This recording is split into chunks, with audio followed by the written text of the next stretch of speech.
Welcome to the Planning Commission's meeting, February 9th, 2021. If we can have roll call, Shannon, please. Messina? Here. Fleming? Here. Ingalls? Here. Illustrative? Here. Mandel? Here. Rumpler? Ward?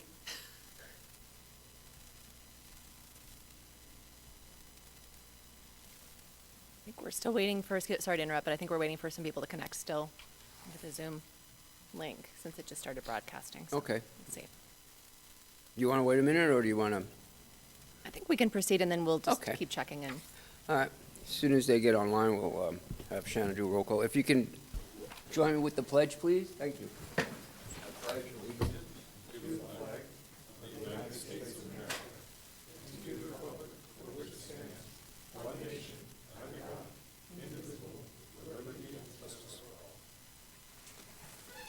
Okay, thank you. Before we proceed, I want to make an announcement. Our team that's in our audio booth here will let us know who's ever speaking if for some reason we're not speaking loud enough or if we're not close enough to the mic. So if you happen to hear a voice from above, that will be just them telling us to do whatever they need for us to do, because if they can't hear us in the booth, no one else can hear us. So I just want you to be aware of that. Looking for approval of January 12th, 2021 minutes, please. Move approval, Mr. Chair. I have a approval motion. Second. Second. All in favor? Aye. Aye. Okay, thank you. At this time, the public comments. If anyone's here that isn't going to speak on anything that's on our agenda for this evening, doesn't look like. And Hillary, anyone out? No, there's a few people in Zoom. I don't, if any of you know how to use the hand raise function, if there's something you want to speak to other than a public hearing item, you can raise your hand and we can call on you at this time. Nope. Nope. Okay. Well, thank you. And I'll go to you, Hillary, for any staff comments. Yes, good evening, Commissioner. So a few updates for you. So in March, we'll have 3 public hearing items. We'll have a subdivision request, special use permit, and then there'll be a annexation that has a PUD and a subdivision in conjunction with that. Want to give you a quick update on the housekeeping ordinance. I took that forward to City Council, and they had some concerns with changing who had the right to appeal any of the planning, kind of the zoning items or some of the subdivisions. So that will remain unchanged. They also asked that we, instead of having the notice of decision and the appeal timeframe start either when the letter is sent to the applicants or from the date of publication, to change that to have it be upon the date of the decision, so a decision of approval, and do 15 days from that date. And so I'll be bringing forward that code language clarification to them. So that's all on that. And then I wanted to introduce to you Victor Ramos. So he is our new planning technician. And Sean, if you want to have him come up to the podium with you, just so he can show his face to you and to our community. We're super excited to have Victor. He started a week ago Monday, and he has his bachelor's degree from Eastern in the urban and regional planning, right, is the degree. So we're thrilled to have him, and he's doing a fantastic job. Well, welcome. Thank you. Thank you for being here for us. Appreciate it. Thank you, Planning Commission. I don't know if I have much to say, but I appreciate the opportunity and look forward to working with the city for years to come. Love the attitude. Thank you. Shake him up a little bit. That's right. He's fantastic. Thank you. You got some staff comments for us, Sean? Or? The envision update when we get to that point should be. Oh, okay. Just, Well, let me just real quick, any commission comments before we have Sean? No? Okay, Sean, it's all yours. All right. And I'd also like to welcome Victor to the team. He's been doing a great job. Okay. Good evening, Planning Chair Messina and the rest of our planning commissioners. I'd like to take a few moments to discuss the Envision Coeur d'Alene project and provide an update on our recent events and what staff is working on and what to expect over the short term. So if you'll remember, on our last Planning Commission workshop, and that took place on December 8th, 2020. Feels like a million years ago, but it wasn't too long ago.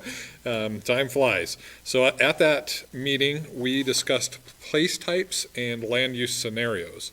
And then after the following seasons, staff has been busy bringing forward sections of the plan that Commission has vetted and recommended for City Council review in their draft forms. That were created and by the input from the public, the Community Advisory Committee, and our 6 focus groups. So on Monday, February 1st, the project management team reviewed the policy document with City Council, specifically asking for feedback for categories in the policy document. That you may remember you took a survey that focused on these 4 items, which were lake health, equity and inclusion, child care, and affordable housing. Council directed staff to include the draft policy document into the plan with the aforementioned items, knowing that refinements were forthcoming. So last night, staff presented to City Council place types, land use scenarios, and walked through what a draft comprehensive plan map may look like, asking for direction on which scenario to use as a basis to generate that land use map. So if you remember, we looked at 3 different scenarios. And they also agreed let's see here. So they agreed that that should be included. They also thought that a mix would be nice between the compact scenario and it's fleeting my mind, the district scenario. So we'll come up with something that kind of mixes those 2 together, works good for the community, generate a draft plan use map that they wanted to bring back with a joint commission and council meeting together. We're still trying to work out, because they also directed staff to have public input. We don't know if that'll follow that workshop or if we'll try and do that at the same time. So it's still in the near future.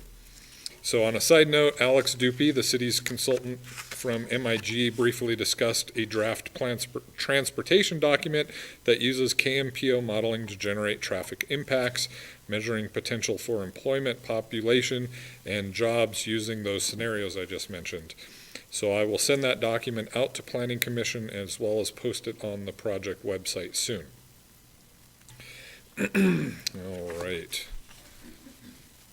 So, following the refinements to the policy document, the place types in the land use map based on recommendations of Planning Commission and City Council with public input built into that process, the project management team will be compiling the segments of the plan according to the table of contents sent to each commissioner to bring forward a final document that will be presented roughly in June. Hopefully we can get there, which is our best estimate at the moment.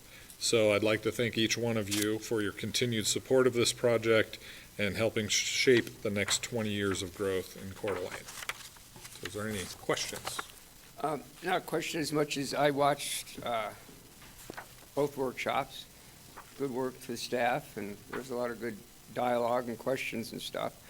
I do want to comment on one thing. I'm always for public input, but I do want to point out that we've had a lot of public input on the vision for CDA, a lot of meetings what Alex did and stuff. So more public input is always a good idea, but sometimes it can get a little overwhelming with public input. So it'll be interesting to see where we go with the decision on how we're going to get all that together. And I think workshops with the City Council, with this commission, I think it's a great idea, so we can all be in the same place at one time and hear the questions and answer the questions that might be different than what we've talked about here for the times we've had our workshops and stuff. So I think everybody on one page, one meeting is a great idea, Sean. And I want to thank you for all your time. Yes, absolutely. And now hopefully we can stay in phase 3 and have everybody together. It's been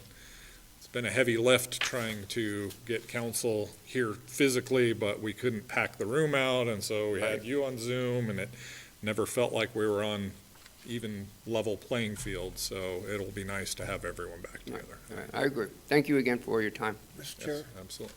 Oh, go ahead, I'm are we sorry. going to have, can we have a meeting, a review meeting with ourselves on the plan before we meet with the council? There's a lot of moving parts, and I've watched some of that too, and I don't want us to get crossways with the council. I know we're independent, but yet again, if there are certain things the council has decided or certain directions, we need to be aware of that in some fashion. And I heard some things last night, we're fine. I had some questions on them. And I can certainly ask that in a joint session. But if the council has certain views on it, I don't want to waste our time talking about something that they feel comfortable with and I may not. Because that's not, and secondly, I understand about public input, we've had time. But a lot of times this public input starts to build up when you get closer and closer to the end product. You know, so I encourage us, even though we've had a lot of public input, times public input, that we continue to push it. Because now is when people are really interested, and I think it would be beneficial to get that before we have our joint meeting. And I'll let Sean address that if you'd like. I mean, you know, it's Yeah, so, based on last night's comments, staff is feverishly working right now to compile that land use map, and we want to be able to present to you guys what we put together over the next week. So I don't know if there's the opportunity to approach the public in that short window. But after the meeting on Monday, then yes, we will try and build public input into that process as soon as possible, even before if we can fit it in. It's just, it comes down to timing. Thank you. anything else? All right. Thank you, I everyone. think- Thank you. Excuse me. We're going to go to our administrative item. It's an interpretation of lots 1 and 6 for PUD-3-14 called Lilac Glen. And Sean, I guess you're going to... All right, so am I sharing, I haven't done this in a while. Do I share my screen or? is it You the- would share yours, yes. So All right. sometimes they help us from the booth, which is great. Thank you, Booth.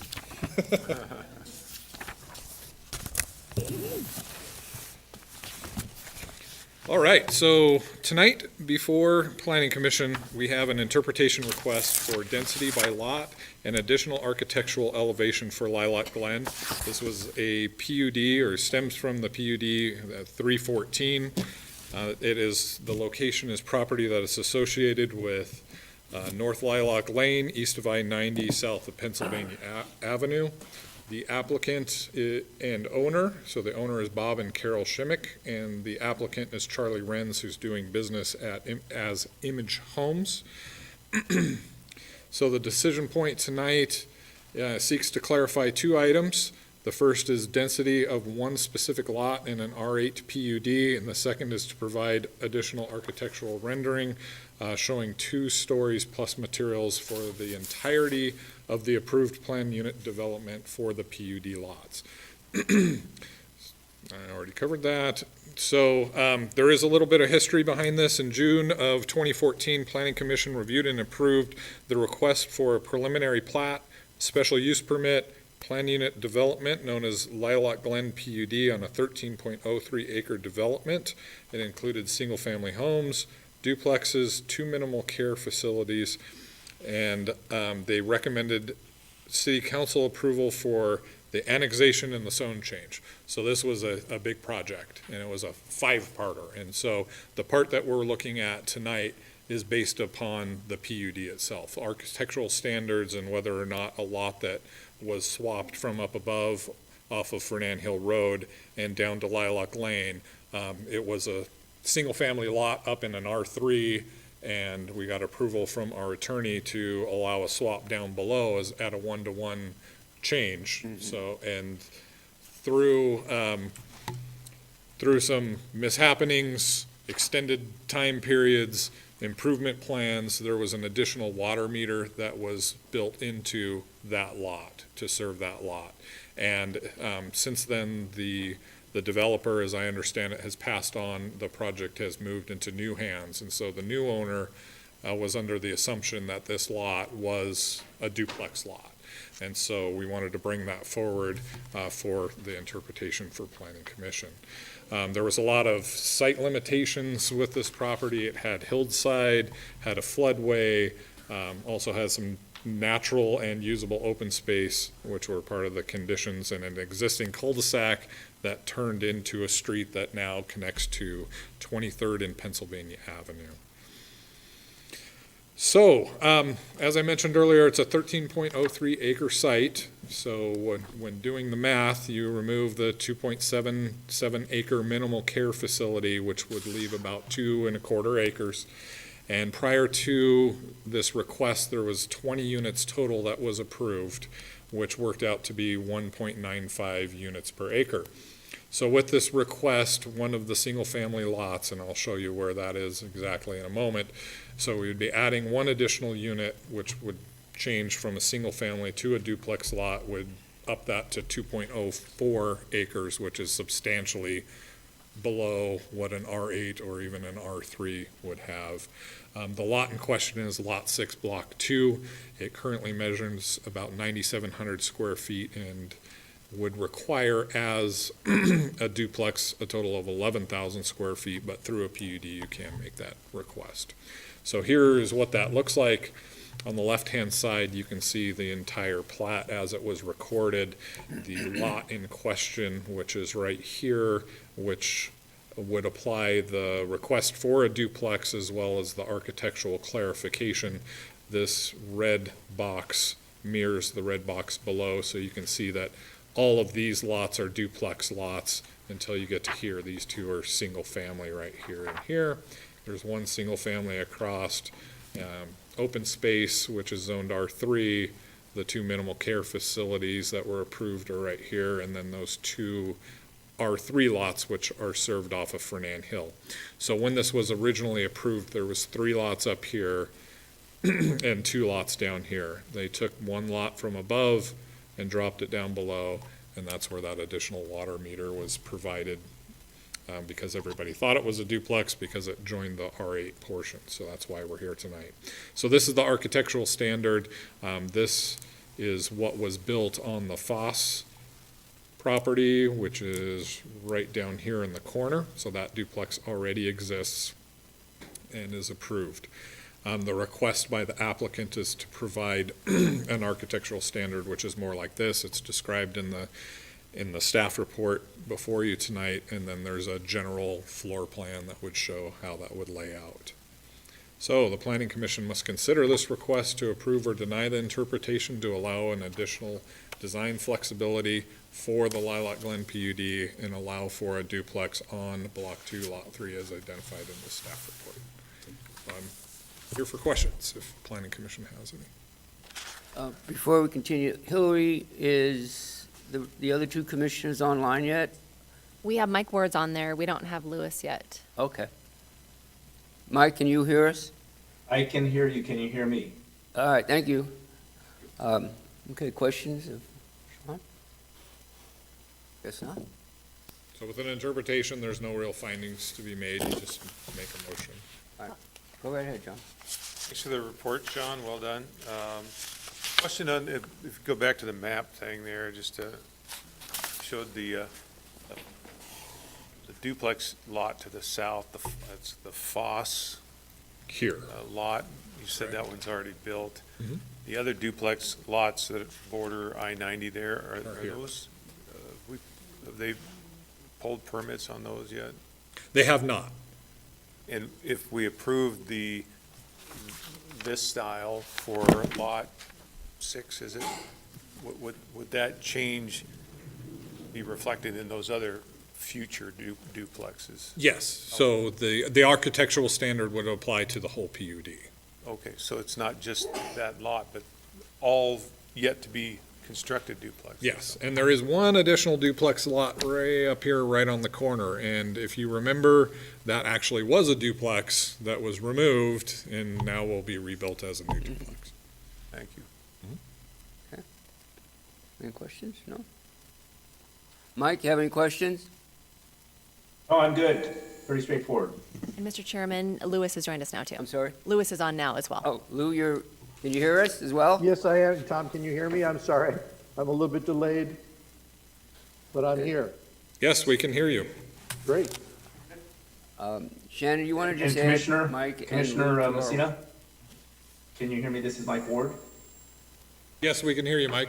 Thank you. I just wanted you to know too, I was able to listen from the very, very beginning of presentation by Sean. So I'm aware of the whole administrative portion of our meeting tonight. Shannon, if you just can add the other two commissioners to our roll call. Ward, Here. Rumpler. Here. Okay, thanks, Shannon, appreciate it. Okay, if there's no more questions for Sean, we'll look for excuse me, a motion for approval or denial. I would, I would motion that we approve this based on, I think, a testimony of the report that Sean provided, that this provides, this change is, I think, relatively minor.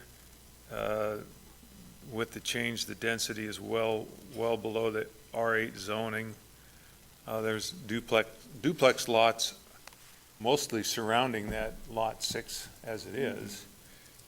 So I think it would be a good fit, and I think the architectural elevations are more attractive, not less attractive than the one to the south. So with that, I would motion that we approve this administrative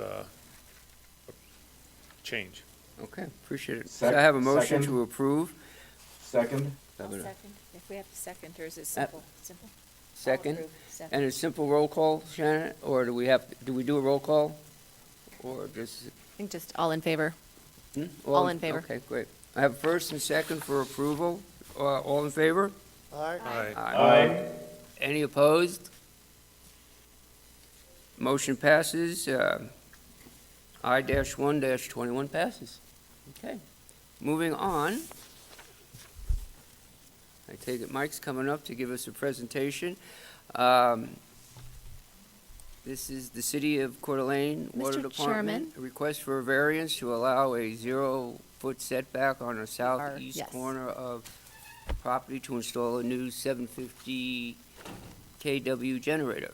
Mr. Chairman, sorry, so I guess we need to make that announcement. We changed the agenda order, so this is the Oh. Dodge annexation, but also Randy was asking and I was multitasking. So did the minutes get approved, or do we need to go back and do that now that we have all the commissioners? Whatever we need to do, we can. Shanna, did they do the minutes? I don't. We're good on the minutes? Okay, and we have enough votes, so we're good? Okay, perfect, He okay. did it. It's Sorry. his fault. He did it. Okay, perfect. We're good. Everyone's caught up. Okay, You're thank you. multitasking. Okay, so yes. what do we do? Dodge annexation. Dodge. The Dodge, Huh? We're dodging, the Dodge annexation, dodging to dodge. A-1-21. Oh, okay, all right. Yep.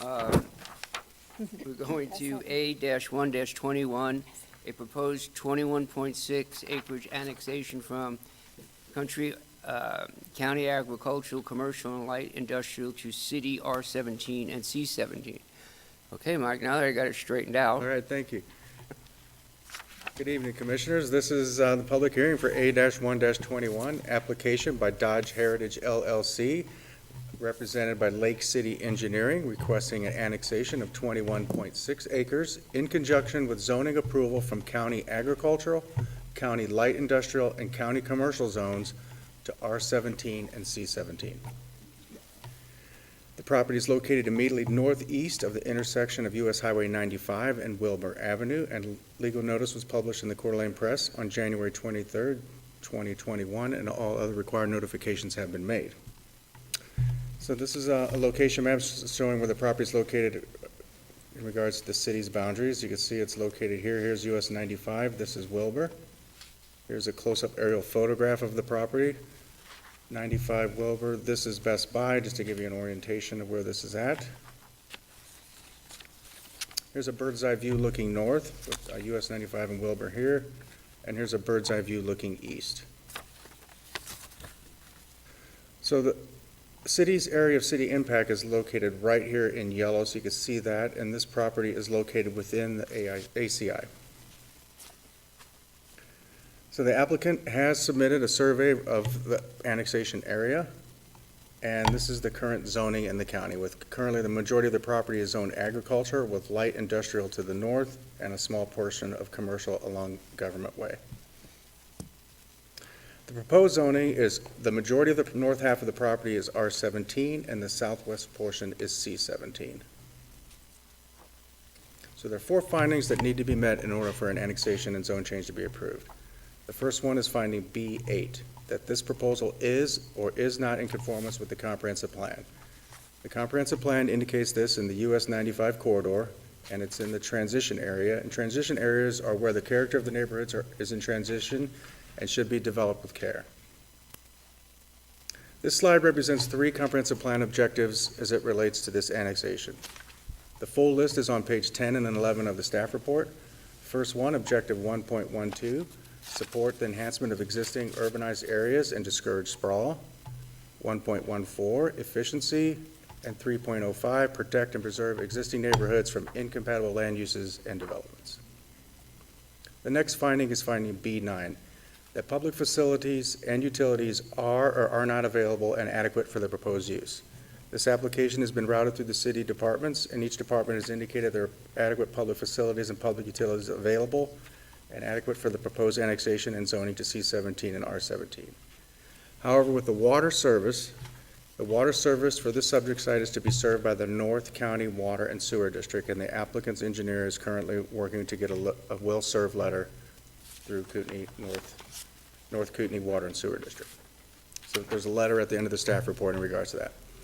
Finding B10, that the physical characteristics of the site do or do not make it suitable for the request at this time. The site is relatively flat with an approximate 20-foot elevation drop of the subject property. There are no topographical or other physical constraints that would make the subject property unsuitable for the annexation request.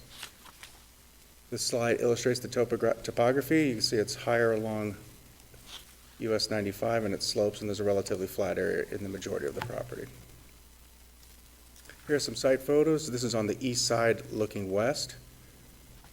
This is on the northeast corner looking west along the north property line.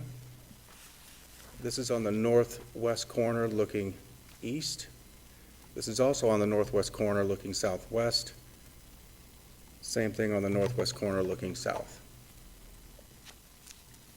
The last finding is finding B11, that the proposal would or would not adversely affect the surrounding neighborhood with regard to traffic, neighborhood character, and/or existing land uses. The traffic engineer has indicated the proposed annexation itself would not adversely affect the surrounding area with regard to traffic, as no traffic is generated from an annexation alone. Without knowing more specifics about the proposed development, traffic generation can't be accurately estimated. But based on the request for zoning R17 and C17, the increase in traffic is expected to be easily accommodated on Wilbur and Government Way. The C17 zoning district is intended as a broad spectrum commercial district that permits limited service, wholesale retail, and heavy commercial, in addition to allowing residential development in a density of 17 units per acre. This district should be located adjacent to arterials. However, joint access developments are encouraged. The R7 district is intended as a medium to high density residential district that permits mixed housing types at a density not greater than 17 units per acre. Here's a land use map indicating the existing land uses. You got a civic use to the southeast, commercial uses here on the east side, and to the north commercial. There are 5 recommended items to include in the annexation agreement. That's in their staff report. And the decision point tonight is the annexation of 21.6 acres in conjunction with zoning approval from county agriculture, light industrial, and commercial zones to R17 and 17 commercial zones. The Planning Commission will need to consider this request and make appropriate findings to approve, deny, or deny without prejudice. And that concludes my presentation. Thanks, Mike. Questions of Mike? I do. Oh, go ahead. When you have a C17, and is that a hard line to the R17, or do we assume that they can kind of make that line move? Because Mike would probably weigh in on it as a realtor, but the C17 frontage on a highway is really valuable, and I question the direction toward R17 up against a highway. And so I'm wondering if this will give them latitude, Because there is a lot of overlay of both R17s and C17s. And I don't understand the delineation of why they chose how to divide this lot. And to me, frontage on a freeway is golden. Yes, that is a good point. So question to me is, why would we do this? I would like the applicant to address that, why Okay. they chose that configuration, but that is a good point of allowing commercial along that corridor, so Yeah, I'm not for sure the specifics on why they chose that configuration. okay. But the applicant is here to present. And residential against a cemetery is always a challenge on a resale. Yeah. So, questions? Okay. Yep. Thanks. Mr. Chair, on the water service, so when they hook up to sewer, that's at no cost to the city, right? I am not aware of, I think they have to pay their impact The fees. nearest public sanitary sewer is located in Government Way at no cost to the city, the public sewers will be extended. At no cost to the city. That's right. Correct. That's correct. Hillary, Yep. you wanna- The applicant would have to pay all the I extent understand fees. Yep. But then the water department says they don't want to do it because it's too expensive. So I don't understand that. And a broader issue is, I think the water department indicated that it's not enough capacity and that the North Kootenai, if you read that stat, they're the one that's going to serve this property, not the city. City water department's not going to serve this property. well, that's my issue. Okay. We have a city annexation, and we have two sets of citizens in our community, one that's on city water and one that is not. And I would think that we would encourage all people to be on city water. I think we have other developments that currently are served by other water districts. Well, if there is, I'm talking about this one. What it says here is that does not have sufficient infrastructure to adequately serve the property. Doesn't mean you can't develop. Well, my issue is, I think that the city should provide the water service to them. I think that I think we might have Terry Pickle online too. We if we- have Kyle on, Terry's still trying to connect, but we do have Kyle Marine from Water that Yep. could help address that question for Good. Commissioner Okay. Winthrop. As soon as he's on, he can address some of that. When he comes on, yeah. Okay. Good afternoon. Can you hear me okay? Is this Drew? Who is that? Okay. Kyle, is that you? Yes, can you hear me okay? Yes, we can hear you. So part of the issue with the water department is we don't have any infrastructure in the area to serve that. They'd have to completely tear up Government Way and run water lines up from the next intersection to the south, and they can't cross US 95. So we have no way to serve that lot water. That's why Kootenai Water District, North Kootenai Water District, abuts that property and serves those properties to the north. They'd be the best ones suited for that. We just have no way to get water there. So And that's what it means by the infrastructure not being available. You do have water that goes across 95 though, further south. Further to the south, yes. I just, But, and Hillary, we had other pieces of property that are serviced by outside water districts than the city, because either one, we just can't get to it, it's not feasible. And the main thing is if the Kootenai Water District is saying they can supply water to future development here, I'm assuming they can and they will be able to supply the demand based on what's going to be presented in the future, if it's a whole bunch of apartments or commercial. And I guess that'll be a discussion point at some point in time with the developer in that water district saying, oh, I'm sorry, we can or we can't supply that. For the city to step in and say, we're going to do it, as we just heard, it might not be a feasible item to do, if I'm correct on that why statement. annex then? Huh? If we can't give them service, why should we annex them? That's why Mr. we're. Chairman, if That's I a pretty may. blunt Yeah. thing. I understand. Yeah, it's, the water district thing is very different, and maybe Kyle will want to speak a little bit about that. But depending on if there's other jurisdiction for serving water, oftentimes, even if the city wanted to, that water district has the right to continue serving if they have the capacity. And so this one's maybe a little bit different nuance, but we have numerous projects throughout the city, and there's multiple water districts. So it is a little challenging. You know, it would be great if the city could serve all those, but they have. Challenging to what, in what degree? Well, I think like you were saying, it'd be great if we could serve all of it with city water, but we can't. I mean, they have inherent rights. I'm sure Randy Can could I add probably even something, speak to though, that Hillary? as well. Is there an inherent right to this issue, or is it just price? It sounds like it is a prohibitive cost to extend our infrastructure, not only the distance, but the tearing up of Government Way again. And there is no impediment, legal impediment, for an outside water district to provide water to lots within the city. But we do have the property owner pay for sewer. Do they not pay for water in other annexations? Can I add into Water that a little improvements? bit? It depends on if, yep, we'll let Kyle speak to that. So wastewater's already got a sewer line up Government Way, so they had the availability to serve that lot. So it runs up Government Way and serves part of those commercial properties in Dalton on both sides of Government Way because they were required to hook up by the EPA, I believe. As for the water service, like I was talking about before, we have never had anything up that far north. And the property to the south would have to develop and bring in infrastructure before they could ever connect. And being North Kootenai being there, they have the right to serve that property. And with water districts, we have different lines of annexation that we're allowed to serve and not allowed to serve. This one falls within that gray area to where it's available to North Kootenai or the city.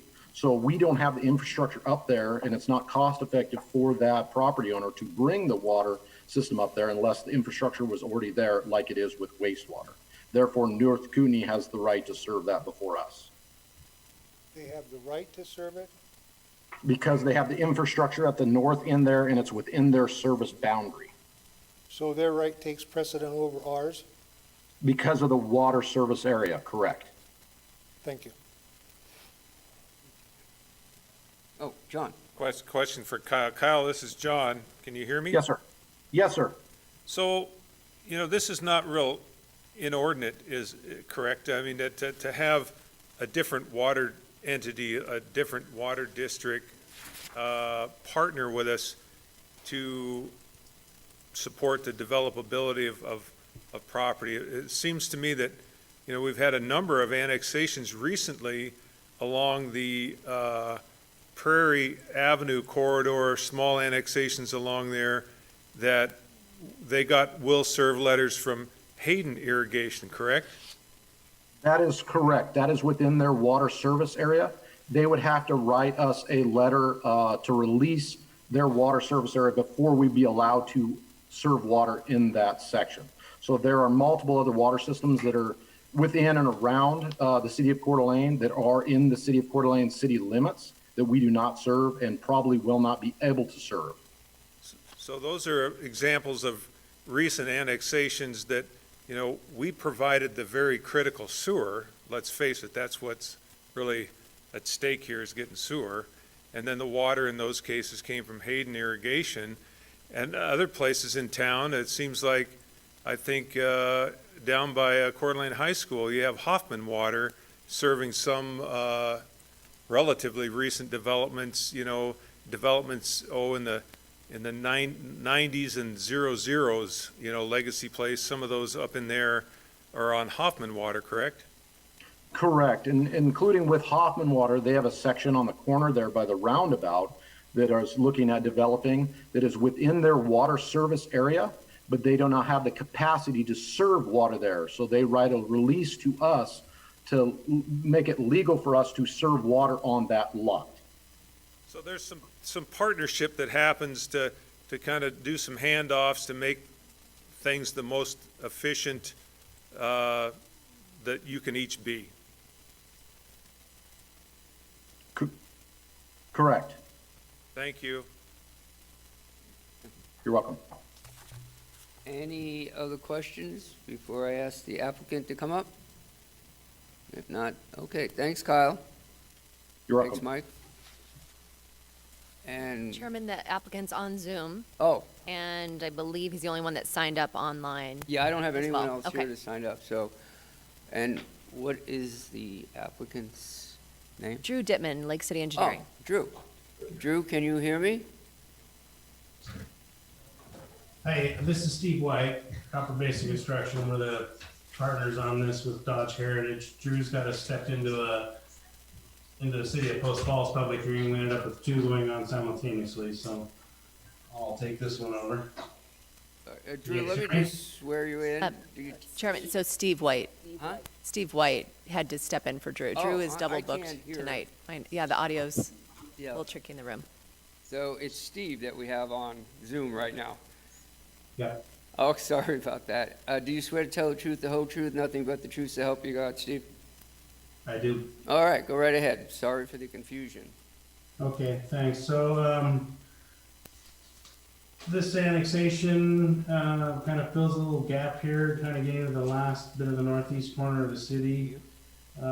We do have the cemetery to the southeast of this property and then commercial along Government Way and just newly completed along Aqua Avenue, some storage units, and then of course the old Aqua drilling on the corner of Aqua and 95. We feel that the R17, C17 fit well in this mix. There was the question asked as to why we wouldn't want to have commercial frontage all the way up 95. I think the reason really comes down to a very limited and lacking access. We don't really have the ability to bring a backage road through here, and so therefore I think having commercial uses with a very limited access points along 95 would be a little more difficult. So we were really just looking at it thinking that multifamily or higher density development along that area would kind of fit. And these days, with commercials seeming to have so many changes, not quite sure how much commercial is needed anymore with things going so much more online. But that's kind of our feeling on that as to why we wanted to have a little more multifamily and a little less commercial along that frontage. Plus, it gives the multifamily some visibility and access along there just to see that it's there and available. The 4 findings, I think, are met fairly easily. The comprehensive plan and the transition areas with all the commercial around it, I think that we meet that. There are adequate utilities available with sewer in Government Way and North Kootenai Water, which we've had several meetings with. Physical characteristics, got a little bit of topo, slight fall from 95 down, nothing that we can't handle with grading. And since there really aren't any uses in the neighborhood other than a few commercial users and the cemetery for B11, we don't feel that we really have any adverse impact on the area. Of course, with the new Wilbur intersection that has just been completed recently on 95, the commercial corner there having full right-in, right-out access is one of the last good areas for commercial growth in that corridor. So, if anybody has any questions, I'd be more than happy to answer them. Does anybody have any questions? No? No? Oh, Peter? I have a quick one. You mentioned here that you're going to have additional workforce housing, which is very keen interest in the city and so forth, workforce housing. How do you identify workforce housing?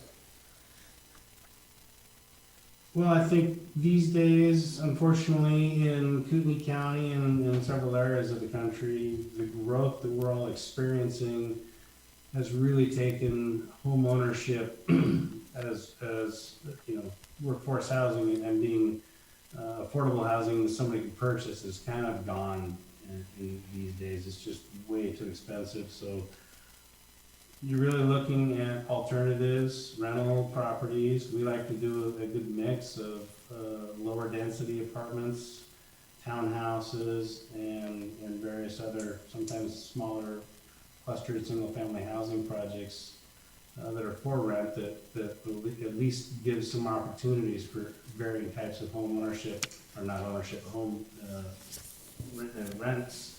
Now that I think our average sales price has got to be getting somewhere close to $400,000. It's just not going to be, not what it was 10 years ago when you could buy a house in North Idaho and it was affordable. So just offering up more rental pool and various types of rental pool, trying to do something different than just your typical 3-story garden style. apartments is kind of what we've always liked to do. Does that answer your Sorry, question? I just didn't hear you very well at all. So maybe I rephrase it. And you put it in your put it in your background that you wanted, that it was affordable workforce housing. Would that be, I think it would be appropriate to put that in the findings. I think though, the subject is annexation, not, I mean, can we include that in a finding if it's just an intent, but it's actually not articulated in any kind of PUD or anything? That's correct. They're really just asking for annexation in conjunction with zoning, and the R17 allows a variety of housing types, including the multifamily. But specifically, workforce housing. That it will- when the housing that will be provided will be workforce housing. I don't know that that could be, I mean, a condition or requested included in the annexation agreement. I don't know that we can commit them to that unless that's something they would agree to. And would you limit, I mean, we can't limit them on, you know, how much they can rent it for. It's more just Right, their and commitment I to hear that. what you're saying, Peter, but, and I believe the city and staff, this comes up a lot. I think, you know, city might be going in maybe a direction, depending on what city council says and what our comp plan says and all this.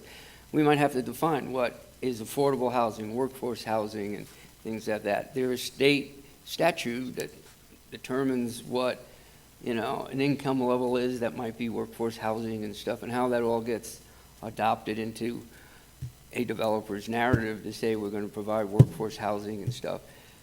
That's one thing, but I think the city is, Hillary's gotten to, at this point in time, I don't think there's anything we can just say, here's a condition and it's got to be workforce housing. I understand what you're saying, I hear what you're saying, but I think if we're looking at, you know, annexing this in, based on this narrative, I don't know how we can say yes or no based on, or he's making workforce housing and we want to make that a condition. That's why we're having a discussion, we'll have a vote and see where it goes, but I don't know if Hillary, you want to add to that, but I hear what you're saying, Peter. I would be I hear curious, I mean, it's something you could ask the applicant, would they be willing to have a condition added? Then it's up to council if they're going to include something in there, but the applicant has to say, yes, we agree to said condition. But I don't know if Randy thinks that there's And whether it's a certain legalities of that, percentage. right, and exactly, and how do we define what is that? Is that, you know, Right. X rate, you know, whatever the rental price is per month, is that, you know, in this variety of housing product types? I don't know. There are limited things we can put in an annexation agreement. The statute 222 sets out the criteria for annexing property, and it doesn't really address what is going to be developed on that annexed property. It has to do with the city's growth and a reasonable economical growth of the city. So I don't think you can put that in as a condition to annexation. Whether once a development plan comes forward that you can maybe make some conditions, it just depends on how that comes to the commission, whether it's a PUD or just a straight subdivision. But to restrict what you can build on property that we're annexing, I don't think is an appropriate condition. I think it falls under also what the annexation is in, as we're talking here, zoning of a C-17 or R-17. There's a whole list of things you can do, and it'd almost be like us saying, all right, C-17, you can do 10 things, but we only want you to do 5 of those 10. At this point in time, I don't think we can address that issue. And don't, believe me, I hear what you're saying, but again, as Randy was saying, if and when this comes to us again with a PUD, and maybe there was discussion, and that developer wants to, you know, have a narrative in there of workforce housing, and your question comes up again, maybe at that point in time, some sort of dialogue can be given. I'm glad you hear me. Oh, definitely. All right, but what it says here, we make C-17, we're doing a certain zoning, says, will allow future multifamily development that will provide additional affordable workforce housing. That's what the person is applying for, that's what they said they're gonna do. So I just said, let's put it in the annexation agreement, just like we, C-17. Well, Now, I and if guess we that's up can't, to and if we the, can't do that, then I suggest we strike everything that talks about workforce housing, because it's an undefined term. People feel very good, oh, aren't we doing something great? Mhm. Well, you're not. You know, we are doing something great, but it could be even greater. So if you put something in here, if you put something in, you want to do it, well, then let's make it as a condition. Let's carry it through. If we don't, then let's not have it in here. but again, I think if I'm hearing Okay, Hillary and, this body can't make that type of condition for an annexation. Well, the city council, when it goes to them, I don't know what they can do. Maybe we recommend the city, well, I've made my point. Okay. Oh, sorry. Can I make a comment on that? And I agree with what you're saying, and I think that when we see the word affordable workforce housing, we tend to want to put that in like a definitional sense. Mhm. And maybe, to me, I'm looking at this at the annexation stage as new housing to come online to the city of Coeur d'Alene that, without some mechanism of incentivizing or rent control or some kind of subsidization or that kind of thing where you truly have, a defined definitional affordable housing, I think maybe that we just take those words out. I mean, Within the city, though. those are in a staff report. That's not really the applicant's pledge to us, is to do that. I think we have to take a leap of faith here in this annexation and say to ourselves, it's likely to provide a housing stock that is more affordable than other choices that are coming online. We have apartments being built at the pond at Riverstone. We have apartments being built at River's Edge. We have apartments that may be built at Atlas and such and so forth. And we have apartments across the street here. And all of those are going to be pretty high-end examples of apartment stock where, this, I think, it may not meet a definitional sense of workforce housing, but I think it would likely, because of its nature, of where it's at and so forth, would provide more affordable housing than those other examples I throw out. But what we do have here that we don't have other times is we have an annexation. And there's a distinct advantage for the property owner for annexation, and in each response, there should be something for the city. I don't know where the place is, but I'm glad we're having a conversation. I'm sorry. Brendan had a question. No, that's, We have. oh, we got one down there, I'm sorry. Just a comment, I mean, I think we recognize a need for mixed housing stock, but just coming back to this discussion at hand, I think our question is to determine if that zoning makes sense for this area. And what the applicant included, I think we should take as illustrative, but since there's no way for us objectively to measure that or understand that at this time, it seems premature to even discuss it. So I take that as illustrative, but I think our decision is, does that zoning make sense for the annexation? Not anything outside of that. If the ownership changes, then we have a different set of questions at that time, but. Good point. Thank you. Good point. Mike or Lou, do you have any comments? If not, the applicant can certainly chime in again if he'd like to on anything that we just heard. No, I just wanted to say that I concur with the general sentiment that we should limit our findings to the zoning associated with the annexation, and if at such time that there is an additional request as a PUD or some other approach to the utilization of that land where we could potentially add some requirements and specific kind of housing being part of that, certainly be willing to engage in that conversation. I think the danger is, of course, and it's been mentioned, is that kind of workforce housing is really an undefined legal term, and it'd be really hard to use that in any form of guidance. Okay. Great. no other questions and nothing else from the applicant. I don't have anyone signed up, so at this point, I'm going to close public testimony on this, bring it to the commission for further discussion. If not, a motion.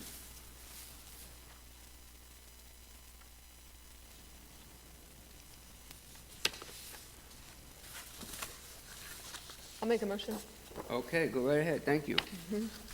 This matter, having come before the Planning Commission on February 9th, 2021, and there being present a person requesting approval of item A-1-21, a request for zoning prior to annexation from county agriculture, light industrial, and commercial to city R17 and C17. The applicant is Dodge Heritage LLC, JB Dodge Company LLC. The property is located immediately northeast of the intersection of Highway 95 and Wilbur Avenue. We will accept, the Planning Commission adopts findings, items B1 to B7 as presented. And for finding B8, we find that this proposal is in conformance with the comprehensive plan, specifically in areas of efficiency and services. We don't know at this time any of the intended use, so the other findings probably are not appropriate at this time, not finding description objectives. For finding B9, public facilities and utilities are available and adequate for the proposed use. The water can be provided or extended to serve the property by North Kootenai. Finding B10, the physical characteristics of the site do make it suitable for the request at this time. Finding B11, that the proposal would not adversely affect the surrounding neighborhood with regard to traffic, neighborhood character, or existing land uses, because at this time it is just an annexation and we do not know any resulting traffic information. The Planning Commission, pursuant to the aforementioned, finds that the request of Dodge for zone, how do I do that? That blank. The request for zoning prior to annexation as described in the application should be approved. And also included in that, I would the suggested provisions for Oh, inclusion. sorry, yes, the suggested provisions for inclusion in annexation agreement are as follows. There are 5. The applicant obtains a will-serve letter for water service from the North Kootenai Water and Sewer District. This project will require the extension of public sewer to and through this annexation as proposed. A sewer easement will be required to reach the subject property. Sewer policy number 719 requires a 20-foot wide utility easement centered over all public, the sewer mains, 30 feet if shared with public water, or RAIV dedicated to the city. Sewer policy number 716 requires only one appropriately sized service lateral will be allowed to serve each legally recognized parcel. 1 lot, 1 lateral. Installation of extra sewer service laterals for future use on any single parcel is prohibited. Yep, thank you. I have a first by Commissioner Mendel. Do we have a second? Second the A motion. second from Fleming? Was that you, Lynn? Okay, I got a second. Roll call, Shannon, please. Fleming? Yes. Eagle? Yes. Mandel? Yes. Luttrell? No. Rumpler? Yes. Ward? Yes. Okay. Motion passes. Thank you, out in Zoomland. Next, we have, Tammy's going to present. Are we doing the water what are we doing? The variance, yes, for the water Okay. department. All righty, go right ahead, Tammy. Thank you.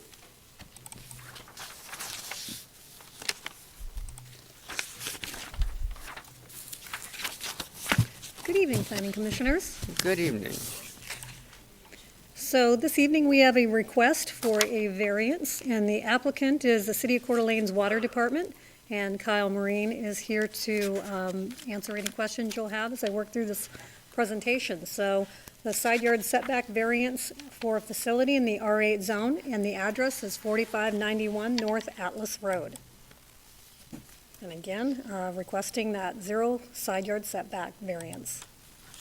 So this is the subject property outlined here in the red, and it is along Atlas Road, and the nursery here is to the east. And this is a little closer up. This is again an aerial photo of the site, and you'll see the well house here and a little driveway in for them to access it when necessary. So I'm not going to read this entirely, but the procedure for the consideration of a variance shall not be considered a right or a special privilege, but may be granted to an applicant only upon showing of undue hardship because of characteristics of the site and that the variance is not in conflict with the public interest. So this is a view looking west from Atlas Road, looking at the well site. And as you can see, it's got a fence entirely around it and access point here. And this is another view looking northwest along Atlas Road at the well site. I'm going to go back here for a second. So the subject property is a 0.23 acre site, and that's roughly about 10,000 square feet, located along North Atlas Road. In July of 1971, the well site was drilled along the North Atlas Road site, North Atlas Road well site. In 1987, the city obtained a special use permit for essential service that would bring this site into conformance because it was a non-conforming facility for an above-ground essential service activity. The state of Idaho has some new regulations that trigger the city of Coeur d'Alene's water department to provide a generator for backup power. So the variance request is asking that the water department be allowed to place this generator at a 0 setback on the south side of the property rather than the 25-foot side yard setback. This generator will be on a concrete pad and hardwired to a transfer switch. It will be inside a sound attenuated enclosure to mitigate the noise, and there will be no cover over the generator. And on page 4, there's a photo of the generator, and I'll get to that in my PowerPoint. So this is the subject property outlined here in the red, and the zoning surrounding it is R8, and then just further to the west is R1, and they're residential at 8 and residential at 1 unit per acre. And as far as land use, there are duplexes surrounding this well house, and then single families further to the west. So this is the site plan that the water department submitted, and in the variance request, they're asking for that 0 side yard setback for the generator to be put here in this area. Now, if they can be further away from the 0 property line, they will definitely do that. So they've got a few constraints. They've got the Avista transformer located here, a transfer switch that will be put here. An HVAC unit is currently located here, and there's a concrete pad site that's currently here. They set their crane on it when they do work here on the well house. And then this is the trough that they utilize for the well house. I'm sure Kyle can give you a little more background on that. And so this is the proposed location. And I mentioned the sound and weather protective enclosure, so the generator will go inside. And Kyle can give you more specifics about the width and depth and height of that when we get to that part. So there are 3 required findings that I'll discuss tonight with this presentation. And the variance can be granted only when the applicant has demonstrated that all of the variance criteria conditions are presented in the affirmative. Finding B8A, there is an undue hardship because of the physical characteristics of the site. Well, the site is flat. It's bordered on 3 sides by residential property and then Atlas Road on the east side. The existing well house has been on that site since 1971, and it encloses one of 10 wells providing water to the city. As I mentioned, there's gated access on that east side for the maintenance of the well. The applicant did note in the narrative submitted with the application, the undue hardship is meeting the 25-foot side yard setback for a non-residential setback for that installation of the required generator. And the state of Idaho is requiring this backup generator to be installed on site in case of emergency, which does allow for a dedicated standby power to continue to provide water to a portion of the city that this well site serves. So as I mentioned, this was drilled in 1971, so it's been there for quite some time. So it isn't a brand new one, but the state of Idaho is requiring that any commercial water system constructed after April of '07 meet this requirement. So they've made upgrades to this over time, so that's what's triggering it to be brought up to code.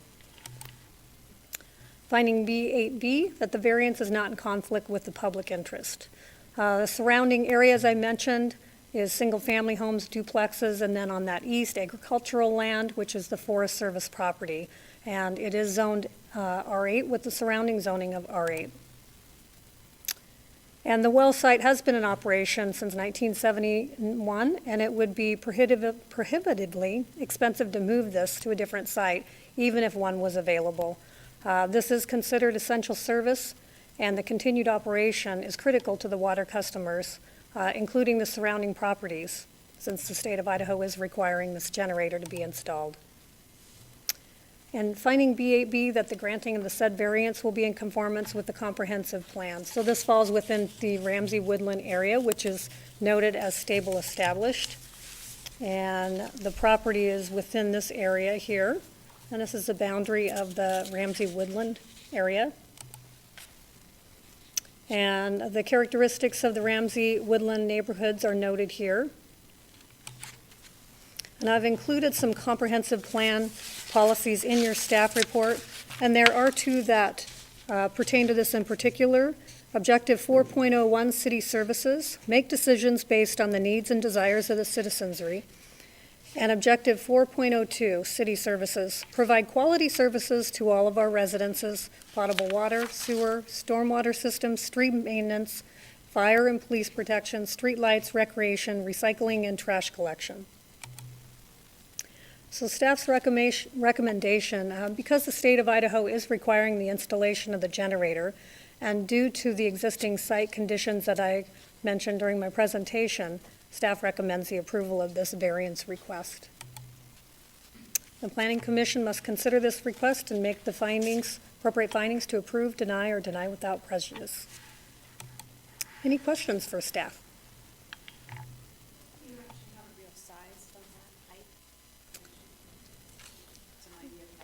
Yeah, I believe it's around 12 feet tall, but I think Kyle would be better at answering that. Michael, sorry, do you have any I didn't hear the questions, question. Tammy? I guess not. Okay. Mr. Chairman, one of them was speaking. I'm sorry. I'm a happy client of the Coeur d'Alene Water Department, regardless of what I'm about to say. I am. I think from the health, public welfare, and safety of our community, this is a requirement. However, what I read here, and whatever we do for one property owner, we should do for another. It says here, the applicant that the undue hardship would be the requirement to meet the side yard setback. So the undue, the hardship is trying to meet the city code. That doesn't make any sense. I'm sorry. If we say that is the hardship, the undue hardship is you can't meet the city code, then we shouldn't have a code. Now, I'm not arguing that we shouldn't do this, but I am arguing the reason for the undue hardship. Well, the state of Idaho is requiring, and the site is very limited with the constraints that I described. So it's really catch-22 that they need to get it in there somewhere. And I believe they went back and assessed the site to see if there were any other options. And as I mentioned, if they could keep it away from that side yard, they will. But because it's a non-residential use, it triggers a 25-foot setback rather than a 10-foot setback, which is typical 10 or 5 for a single-family dwelling.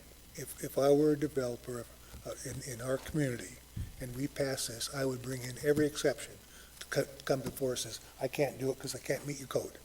That's what I'd say. And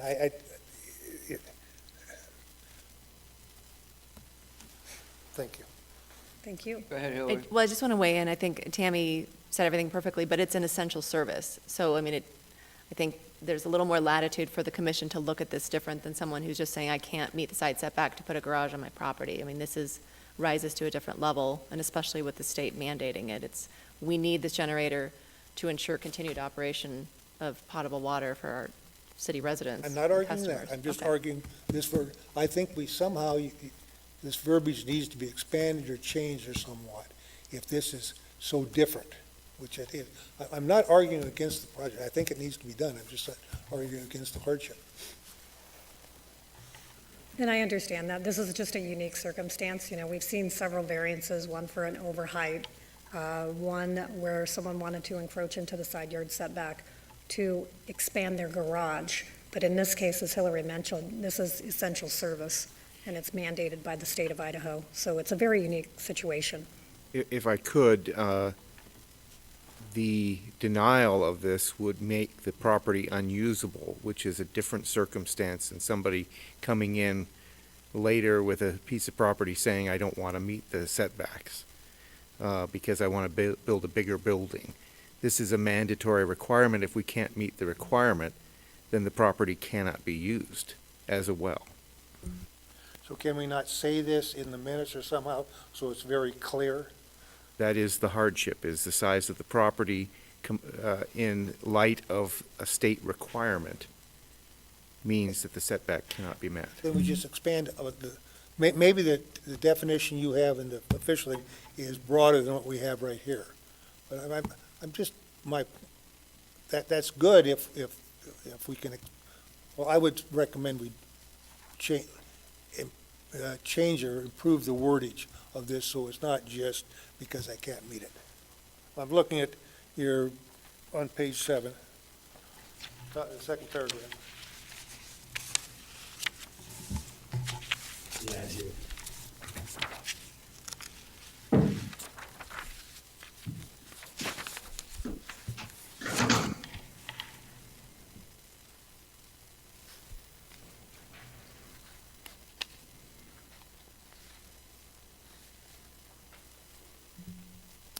Well, all that the commission will be doing would be making finding B8A, which is a fairly simple statement.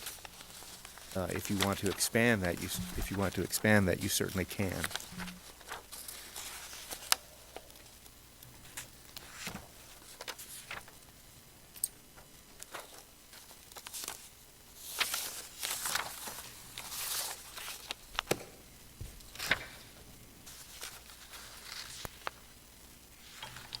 Any other questions of Tammy? If not, Kyle, are you online still? Yes, sir, I am. Do you want to add anything to what you've heard? A couple of things. Commissions? I thought I heard a question earlier about sizing. I can give you the dimensions and also go into more details on why the site was built the way it was originally. First, I'll go off of size. The unit of the structure or generator is 22 feet long by just under 9 feet tall and 7.5 feet wide. The generator's pad will be up to the property line. The actually generator, we're going to set off the property line as far as we can, but I need the pad there for stabilization and to do maintenance on the generator. All future wells that we put in, we make sure that there's a generator installed there as per code. One thing is we don't install new wells every year. We do have one going in this year, a requirement for a generator to be on that site as well. I'm not sure if we're going to have any more wells in the north area as the city expands, depending on how much more property is annexed out there. We maybe have 1 or 2, but all future requirements require wells to have backup power for emergency services. The original well was built and installed there by Idaho Water and then was taken over by the city of Coeur d'Alene in 1980, 79, 80-ish. So the lot's a little bit undersized, but we're kind of stuck with what we got out there. I would love to put it in another location and meet all the requirements.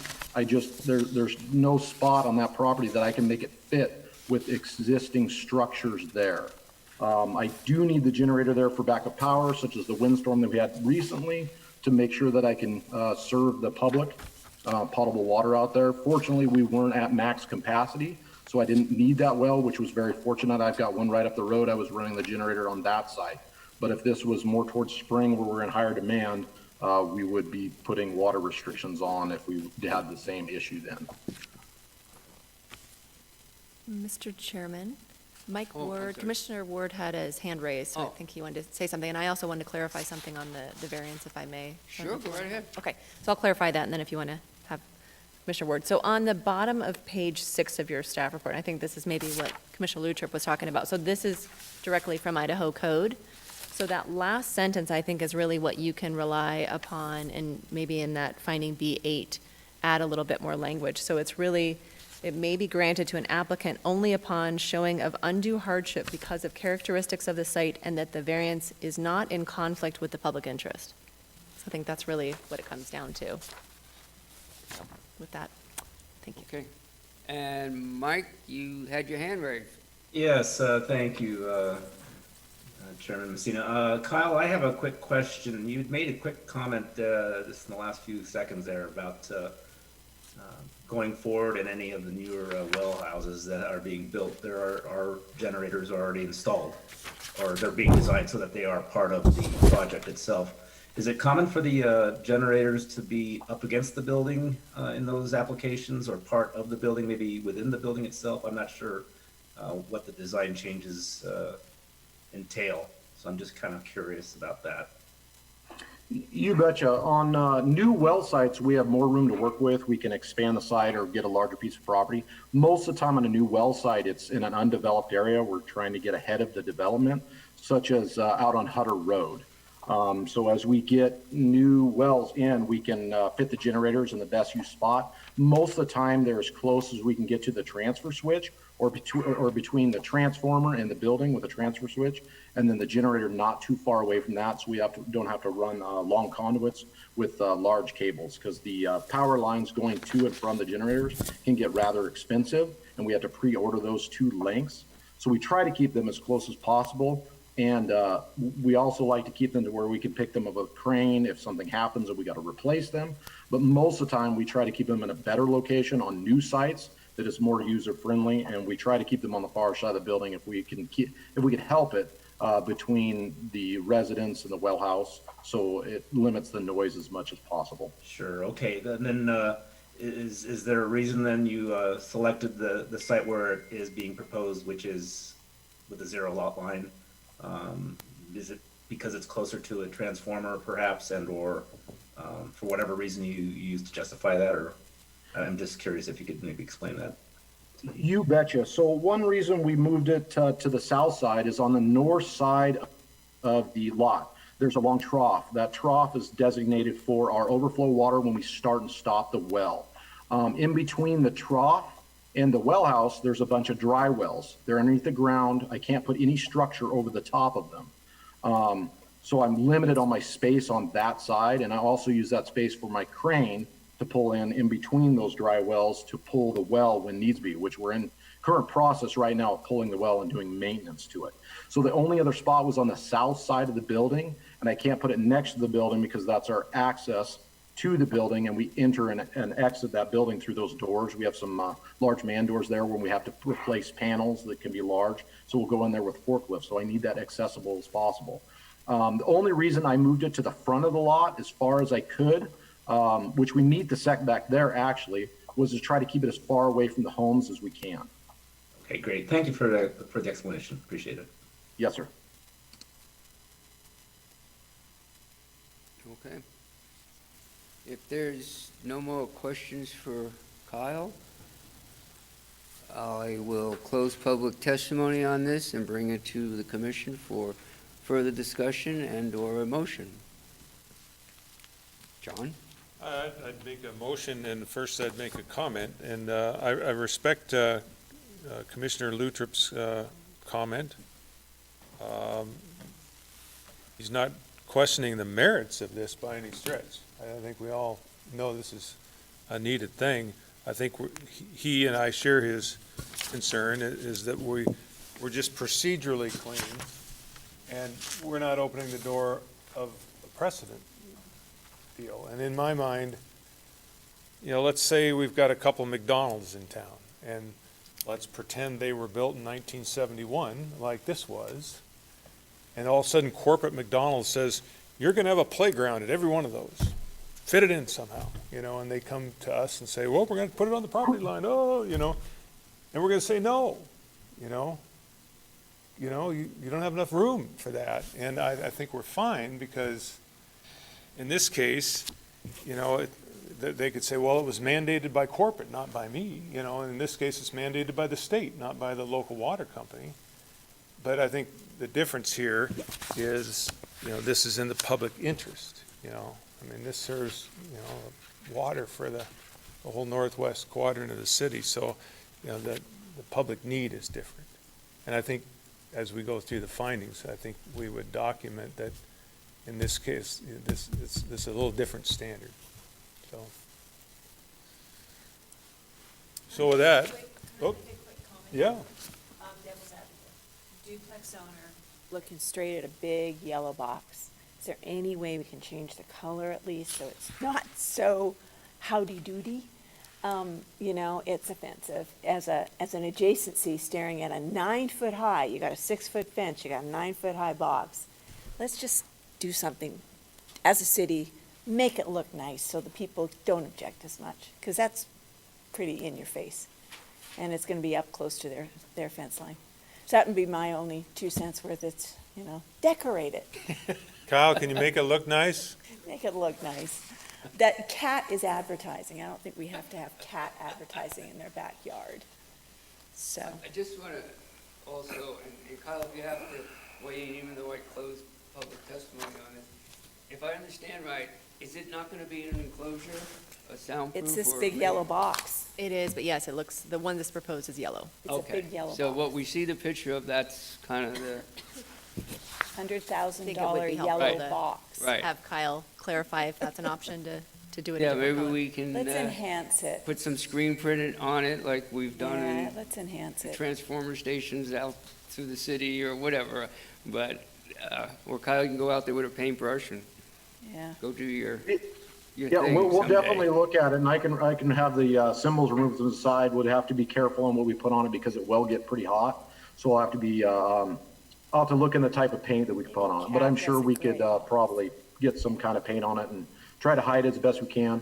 As a water department, any of our facilities, even our tanks, I don't know if you're aware of, but we try to hide. We try to hide our buildings, we try to hide our tanks. If you look at our tanks, they're actually painted as close as we can get to the skyline, so they blend in. Our well houses or other tanks that are built back in areas that have shrubs and trees, we paint them military green so they blend in and kind of disappear.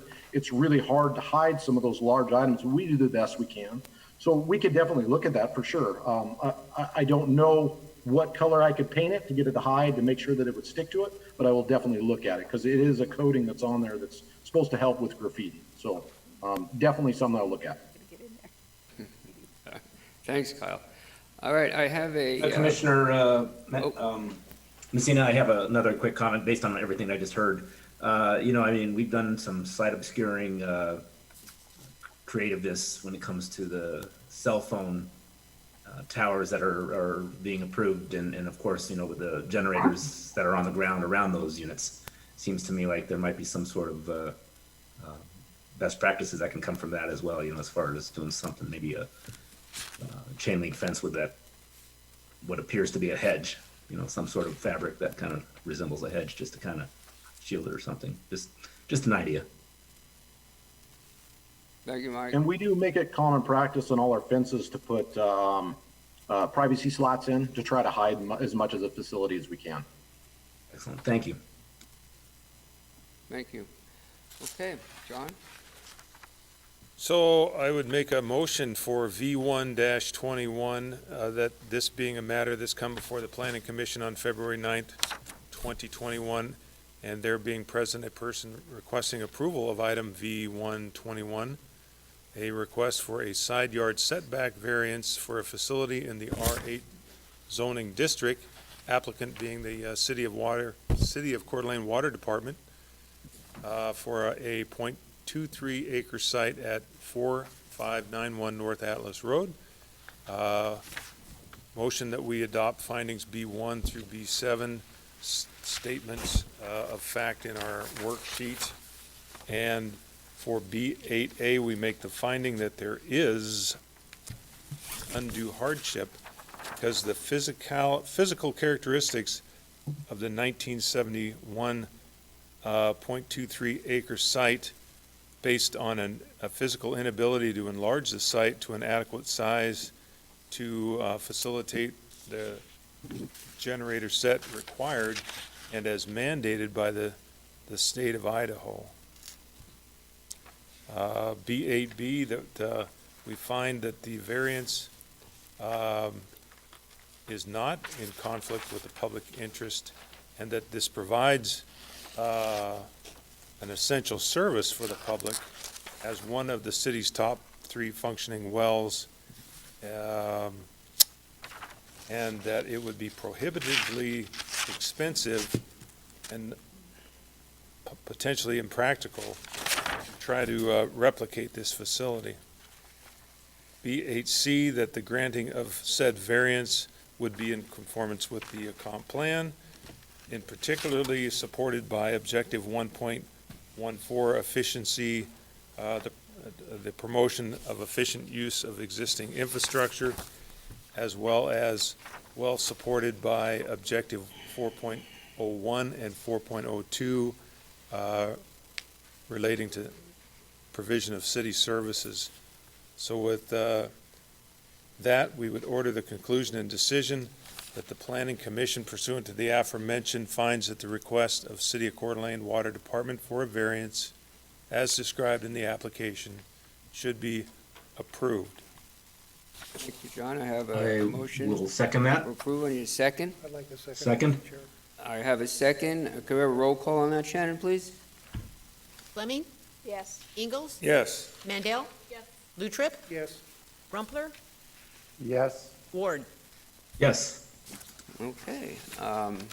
B-1-21 is approved, and I just want to make a statement here regarding an appeal of this, if it needs to, and I'm going to just read this.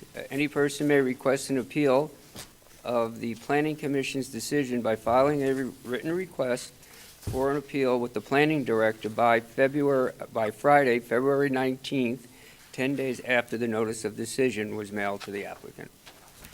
That's it. Moving on to Hillary. The last item of the evening, right? Good evening.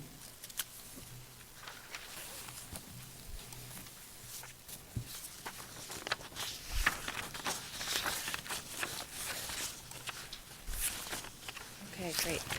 So this is for our Atlas Waterfront project. So it's PUD Amendment Number 2, and it's also an amendment to the subdivision approval. So the applicants are City of Coeur d'Alene and Ignite CDA working together on this project. And our project engineer is Phil Boyd with Welch Comer, who is here as well. So I'll do the staff report, and then he'll do some follow-up detail in his presentation. So as mentioned, the 2 requests, so really asking for amendments to the PUD that you've approved previously. This incorporates that 4.6 acre triangle parcel along Celtice Way. It also clarifies some allowed uses within the existing development areas, allows some different changes to the roadway network and a different lotting pattern, and then it also includes development standards to basically direct growth in those development areas. And then for the subdivision, for the amendment to that, it's really amending the preliminary master plat to include that same triangle parcel, and as I mentioned, kind of the roadway network and the lotting pattern. So property location, it's on Celtice Way. There's a variety of site addresses on there. In general, it's south of Celtice Way, west of the Centennial Trail, north of the Spokane River. And we did do all of the required legal notices. Location map shown here, and you can see the triangle is included in red as well for this amendment. And then River's Edge, it shows proposed, but that is approved, as you know, so that's to the west, Riverstone to the east. Aerial map, so this shows the updated project site boundaries, including that 4.6 acre triangle parcel. The green line denotes the city limits, which is out in the river a bit. This is a site photo prior to the work we've been doing to get the site ready for development. So this is kind of looking back toward the city. Celtice Way is here, so kind of looking upriver. So again, 2 items tonight. We're going to do 1 public hearing, and then at the end, you'll make separate findings on that. Wanted to make some clarifications as well, because we were trying to make sure we got everything in the staff report for you. we're moving this forward as quickly as we can because we want to be able to do the next request for proposals for development for Phase 2. And so found that I had a few errors in there, so wanted to clarify. The total acreage with the triangle parcel is 70.5. In the staff report on the subject line, I think it said 60.9, which was the old one. The updated open space acreage is 24.5 acres, so that's 35% of the site, well over the 10% that's required. And then the new total unit count actually has gone down from what it was before because the Phase 1 developers are actually coming in with some, lesser unit counts than we had expected. And so it's 571, the staff report says 695. So overall density, I'll show you, is much less than, so we're allowed 17 units per acre. It was, I think we were at 11, now we're at 8. So start with the PUD findings. So there's 7 findings that you'll have to make for this PUD amendment request. And the first is related to conformance with our comprehensive plan. And so this is in the Spokane River District, and it's indicated here. And as you are well aware, this area has seen a lot of transition, former mill sites, all of that, looking for kind of an urban environment, multimodal connectivity with the trails, mix of housing types. Overall density is 10 to 16, and then pockets of higher density is appropriate. And then, of course, the focus on open space of parks and connections. So there are a variety of objectives. These are the same ones you saw before. Just wanted to include them in the staff report and presentation, but really to show compliance of the project with all these objectives related to kind of waterfront development, vistas, community design, parks and efficient use of infrastructure, connectivity for bicycles, pedestrians. Also opportunities for economic and workforce development and cooperative partnerships, especially this partnership we're working closely with Ignite to develop the property, manage growth and housing, kind of variety of housing product types is really an important part of this project. Also, the comprehensive plan has this as Shoreline, and so this is one of the things that was important for our community and why we've done this Atlas site is to really preserve the shoreline for the public. So we are definitely making that public access to the river a priority. So finding B8B, the design and planning of the site is or is not compatible with the location, setting, and existing uses on adjacent properties. So again, subject property here, this is showing it's vacant, River's Edge to the west. This is the Riverstone and Bellrave projects to the east. Celtice Way, we have I-90, and then kind of a mix of commercial and other uses to the north. This is a site photo pre-development work, kind of looking, this is Riverstone, so you're looking toward the river here. This is a photo that's looking downriver, and so you can see the shoreline here with some of the initial shoreline stabilization work that was going in. This is looking similar angle, but kind of back towards Celtice Way up here. This is the new park area and the public parking lot. So this is the restroom, the playground, and then we have the park maintenance facility. Here's the Centennial and Atlas Trail connection. And then this is the paved trail within the project, and then this is the gravel trail. So we have wheels and the feet. This is looking up the river. So again, kind of Riverstone Pond here in that park. And you can see this is the beach before some of the other improvements were made. And then we have the dog park here as well, and then some of the accessible routes and the accessible swim platform. This is the trail, excuse me. This is the non-paved one. This is the gravel one that's closest to the water. And then this is looking at that beach area. So this is the original illustrative site plan. So this showed the original acreage, so the 60.9. It started as 47 initially, and then we were able to vacate a portion of the right-of-way, and so it grew at that point. We showed the unit count maximum 665, density just under 11 units per acre. And so these are the areas that are in the first phase of development. So Ignite CDA is working with developers on those areas. We'll be able to see some building permits this year. In the staff report, I'd indicated that all those might pull permits in the first and second quarters. That's probably not true of all those areas, but we're making some great progress. This is the revised illustrative site plan, and so you could see that the triangle parcel has been incorporated, and that allowed us to make some changes with roadway connectivity and some additional lots that were able to be put into the plan. And so we've refined some things based on these first phases of development, so kind of based on what they've come forward with. So that's refined it, and then we've also made some clarifications on some uses. Based on tonight, so you'll be able to see, so Phil will give you a little bit more detail on what we're asking for the development standards, and then if approved as requested, then we'll update the development standards, and that'll be available online. So it'll clearly show what can happen, and like the other one, it allows for a mix of uses in each of the areas, and that's outlined in the development standards. So this is the original development area's key plan, and so again, these are the first phases. This has changed, as you can see on this one, now that we've incorporated the triangle. So there are some new areas that are included, and then some of these areas were able to be broken up a little bit further, just based on that. So you can see kind of the changes between the two. Original phasing plan, so we'd anticipated 4 phases. We're thinking we might be able to do just 3 for this. So we're able to move quite a bit of it into this phase 2, which is great, to take advantage of the stable market conditions. So finding B8C, that the proposal is or is not compatible with natural features of the site and adjoining property. So again, physical characteristics, I think you're all pretty familiar with the site. It slopes down from Southeast Way toward the river. Topographic map showing that, and this is the triangle parcel as well.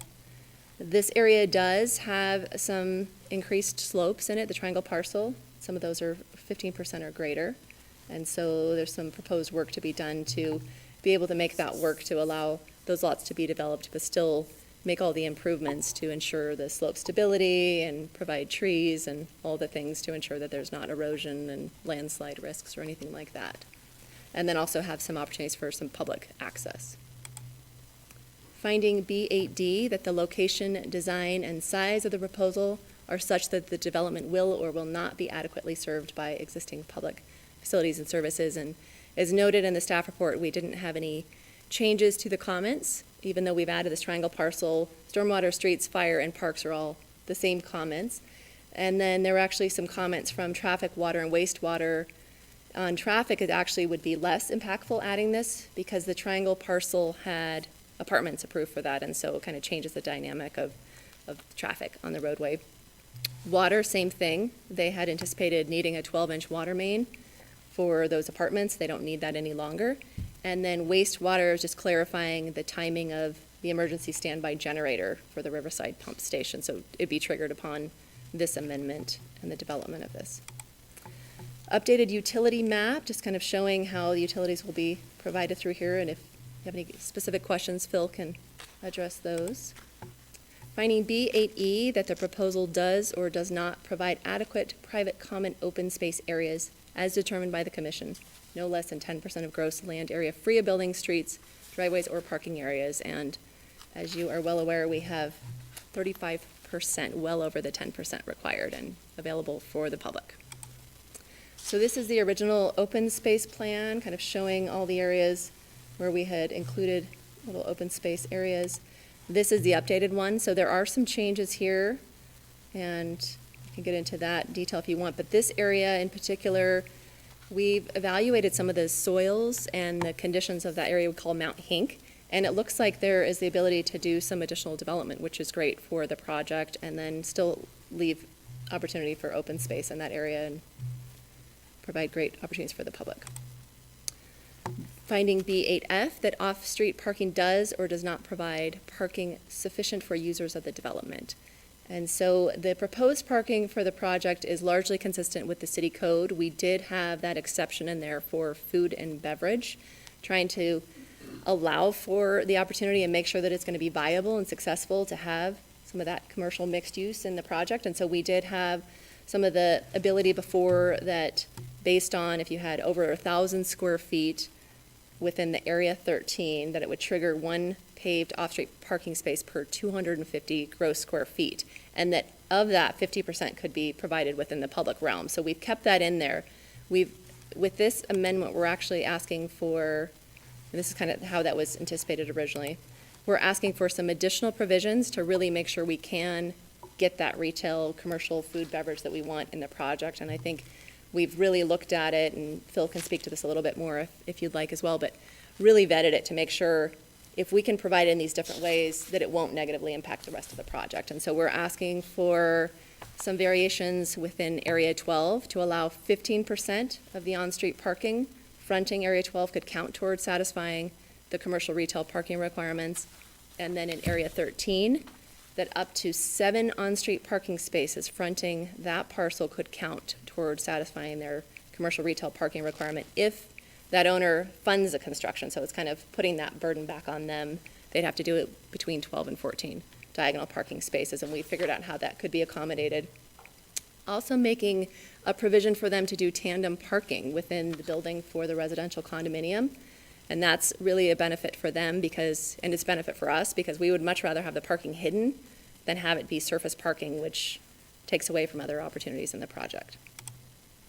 So here are some images showing what we're talking about. So for Area 12, here's that on-street diagonal parking that could help support that commercial use. And then here are some looks at how we've kind of evaluated opportunities for some parking for that Area 13. And in this area as well, it kind of zooms in. Another thing of note is that we're also looking at the option of having Area 13 potentially be A and B, so that just might provide a little bit more flexibility. But with that, if we're kind of looking at a property line that would allow for some of the parking to serve one and then some of it could serve the other.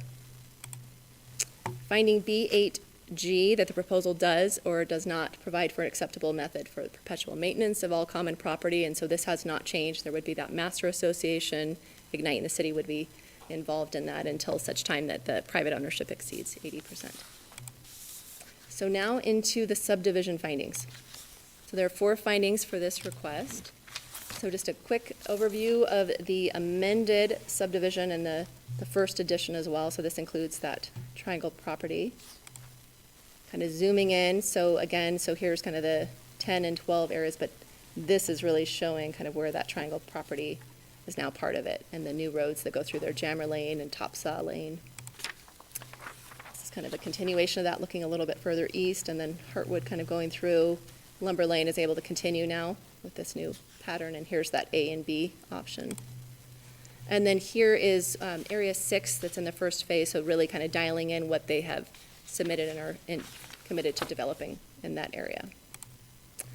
So finding B7A, that the general preliminary plat requirements have or have not been met as attested to by city engineer, and Chris Bosley, our city engineer, has indicated that it meets all of our requirements. Finding B7B, that the provisions for sidewalks, streets, alleys, rights-of-way, easements, street lighting, fire protection, planting, drainage, pedestrian and bicycle facilities, and utilities are or are not adequate. Staff has indicated there are adequate public facilities and services, and we have recommended 16 conditions as part of this PUD and subdivision amendment request. Finding B7C, that the proposed preliminary plat does or does not comply with all of the subdivision design standards and all of the subdivision improvement standards, and the city engineer has attested that it meets all of our requirements in the subdivision code. So traffic, there was a clarifying statement as well that this project would have less of an impact, as mentioned, because that triangle property would not be developed as previously anticipated with the apartments with R34 density increase. So that would reduce traffic. And then additionally, there was the traffic study that had mitigation measures. And so one of those was to optimize the traffic signal timing at Northwest Boulevard and Ramsey near I-90. And so the city has entered into an agreement with ITD. So we are working on improving all of that already. So a plus for everybody who likes to complain about traffic and doesn't like to sit and wait. Finding B7D, that the lots proposed in the preliminary plat do or do not meet the requirements of the applicable zoning district. And so this, as mentioned, it's a request to modify zoning through the PUD process. We have vetted the request through all the departments and determined it is appropriate. The only change with the triangle parcel is now the hillside overlay zone is triggered for just a portion of those, which is kind of unusual. Normally our hillside areas are, on the outskirts of the city, and this one is really because it was annexed after this May 1st of 2005, which is kind of that trigger. So if it's 15% and it came in after May 1st of 2005, that's when it would trigger it. I bolded here kind of why hillside ordinance, what are the provisions of that and why, wanted to clarify why this property, we're asking for this deviation. We're still committed to doing all the improvements and really kind of treating it more like a hillside area, but it's, really that ordinance is for all these reasons listed. It's really to protect the natural and topographic environment. It's to prevent the landslide, all the things that are really important, the kind of the visual aesthetics. And so we feel that this area, the triangle parcel, by not following that to the letter of the law with the hillside ordinance is actually more beneficial to the project. And Phil can get into details on that as well if you'd like to hear that. But we would be still doing all the things, the geotech, making sure that everything is done appropriately for that. Additionally, here's kind of the justification that was in the staff report. So as I mentioned, geotechnical studies, the trees will be evaluated and preserved and restored, and then we'll protect any of the preserved trees and make sure that's noted on the final plats.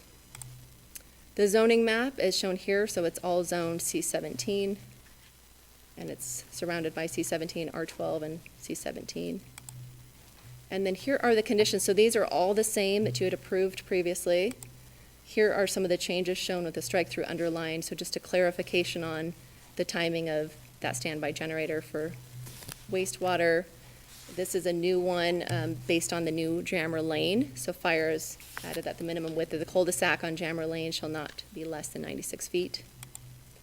And then this one, just a little bit of clarification as well on the fire hydrant placement and the maximum distance of 600 feet between hydrants, and then how the addressing would be, needing to face the street if they're addressed to that. So those are all of the conditions with the slight changes, and then wastewater added their comment that they had before, that they're fine with this. They support the project with these conditions. So the decision points, as mentioned, you have the PUD amendment and the subdivision request before you, and the Planning Commission will need to consider the request and make separate findings to approve, deny, or deny without prejudice. And with that, I'd stand for questions, and then we have Phil with the follow-up presentation. Questions? Nope. Any Okay. questions? Nope, okay. Thanks, Hillary. All right, you're welcome. I take it Phil's coming up? Phil is coming up, and I was going to try and I haven't helpful. seen him all night. He's But been we'll see hiding if- behind the See podium. if this is helpful or not. I know, right? Okay, there we go. Just state your name and I'll swear you in. Do you swear to tell the truth, the whole truth, nothing but the truth, so help you God? I do. All right, welcome back. Thank you, Chairman Messina, Commission members. Chairman Messina, if it's appropriate, as I'm going through the presentation, I'm glad to pause to take questions as we go. Okay. So if that's appropriate with you. So Hillary and I tried to work so we didn't duplicate what we were presenting. So hopefully this will be considered supplemental to Hillary's good presentation ahead of me. So we are integrating the city's triangle parcel into the Atlas Waterfront. We're also refining some of the development standards to accommodate market demands, but with a key proviso that we're not going to materially impact the neighborhood character, because it's very important. We also want to tie down some features that are important, land use and architecture, that are a little bit, we've struggled with a little bit, and we want to get them nailed down. When I say we've struggled with them on the buyer side, and we want to get them tightened up a little bit. And I'll show you those. I wanted to refresh the commission's memory about the land disposition process that we're going through, because we're also modifying that. And when I say we, Ignite is modifying the process.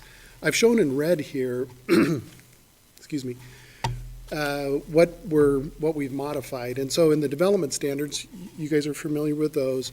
We're also actually adding architectural standards, because we had intended, I shouldn't say we intended, early on in the process, the team had suggested to Ignite in the city that we should have architectural standards, because we were worried that we were going to end up with some things we might not be comfortable with. For a variety of reasons, the Ignite decided we're not going to do that quite yet. Let's move through the initial phase and see how it progresses. And now that we've moved through the initial phase, we're adding architectural standards. So, and there's some reasons why that you'll see here shortly. We're also modifying the way that the land is sold. If you remember, we were selling it in blocks. and then a developer would come in, and the development standards would define what you could do within that block of land. One of the realities of that is it's a cumbersome process, and there was also, frankly, money left on the table that Ignite could have realized and passed through to the city and the public, or used for other important things that they want to do. So now there's a combination of block level sales and lot level sales, and I'll show you those in detail here. And then finally, down on the RFP part here, we're getting developer proposals for the areas, the block areas, but there's going to be lot level sales in groups of lots. So that's one of the other changes, and kind of a key feature of that is Ignite's going to retain tighter control on what gets developed there, as opposed to kind of letting the market speak too much. Because one of the pressures we felt was it's very easy to go in and do single-family lots and generate a lot of revenue. And that's the gigantic pressure, single-family lots. Well, then we get the, kind of this homogeneous demographic there. And we are promoting a diversity of demographics there. Hillary hit this photograph here, this illustration, before and current. And I think you'll agree it's a much better circulation pattern with the streets, much more desirable pedestrian circulation as well. And Hillary showed that the public open space that runs both north and south and east and west. Excuse me, Phil, if I could, while you're on that, Hillary talked about the hillside and whatnot, and I think, I'm not concerned about it. I think you actually laid Jammer out with the cul-de-sac there and whatnot. It's really flat for the most part. It's up on the bench. And so worries about hillside, we worry about deep excavation cuts, road cuts that look like big scars. I don't see any of that here. Those single-family homes that would be on the south side of Jammer. Yes. Those are actually sitting on fairly flat sites, are they not? And then it slopes? There's a combination of it in there, and one of the things that we're going to do in that area specifically, Commissioner Ingalls, is we're going to go in and build a rock retaining wall along the base of this slope and fill in this area. And as Hillary mentioned, part of the reason we're doing that is we can provide a level of certainty of how it's constructed, how the site is filled, compacted. When a buyer comes in and they get ready to invest in the property, we can hand them a geotechnical report, we can handle them a planting plan, we can say, here's the way it's going to be, and it needs to stay this way, and there's some certainty in it. And as we all know, when there's certainty, I'm willing to pay a little bit more because I have certainty. And so, working with Tony Burns and the Ignite board, that was the approach that we decided to take there, just for that reason. And Phil, which lots on that are affected by the hillside? And I know that when we did the hillside ordinance years and years ago, it was more directed towards Fernand Hill. And this is a hill, but it's not Fernand Hill. Right. It's more of retaining landscape dirt and mud and slide so it doesn't come down towards the road. So based on where that hillside is it that area right kind of there that you guys are really? Yep, it's just that area. And you can see that there's no lots in this particular area right here because of currently, in the preliminary design work that we've done so far, this area is just steeper than I felt comfortable proposing lots on it. That's not to say that we won't get some pressure from the owner, Ignite, to add lots. But right now we're showing it as a pass-through space. There's a little bit of open space in there. But that was the very steepest area. This area we're able to make less steep. But it was just this area here. Okay. We'd be subject to the hillside ordinance. Hillary showed you the area maps here, which we added in. I'm going to use these areas as I proceed through the rest of the presentation to orient you to the development. This is the density, and Hillary mentioned it earlier as well, that the density has been a little bit lower in this area than we anticipated, so overall it will be lower. One of the things I wanted to show you in this is kind of the nailing down of commercial, retail, restaurant, that we want to provide a level of certainty because it's very important as the master developer, that those elements be achieved in this development. So the first one is here. In this current proposal, we're showing a minimum 1,000 square foot in that area. Hillary also mentioned the diagonal parking that can potentially occur here, and I'll show you a detail of that. We did that in order to assist this applicant, who will help partially fund that with that commercial area there. Because as you can imagine, the big pushback we hear now is commercial is impossible, we can't do it, it's never going to happen in a million years, ever, never, never. And we've said, well, it's part of the development requirement here. And Tony Burns and our development committee, Commissioner Mandel is on that, are holding strong and fast to that. Here's another little bit of retail restaurant in that area. This is a standalone piece here, and this is different because before it was restaurant with mixed use, and now we're proposing that it be allowed to just be standalone restaurant there.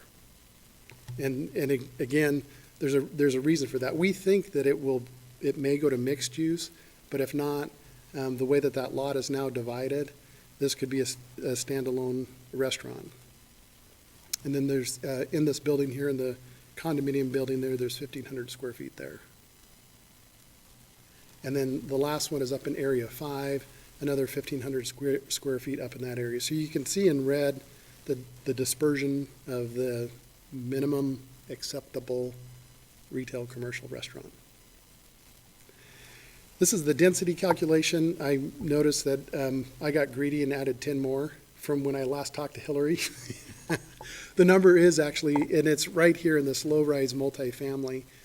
And without getting too buried into the numbers, I want to just demonstrate to you some of the thinking that the development committee will employ and has employed as we've moved through what are the appropriate land uses. If you take the extreme here with the rest of the development, phase 2 and 3, and we max out what we can in this column here, you can see the low-rise multifamily here is very heavy. And if you look on the far right-hand side here, you can see the distribution of land uses here. So townhome drops to 12% from 29 with kind of the minimum column here. And the reason I wanted to present that to the commission is to kind of give you both ends of the spectrum and relay to you that our objective, the development committee and Ignite, is to not to end up here, because you can see we're very heavily weighted here.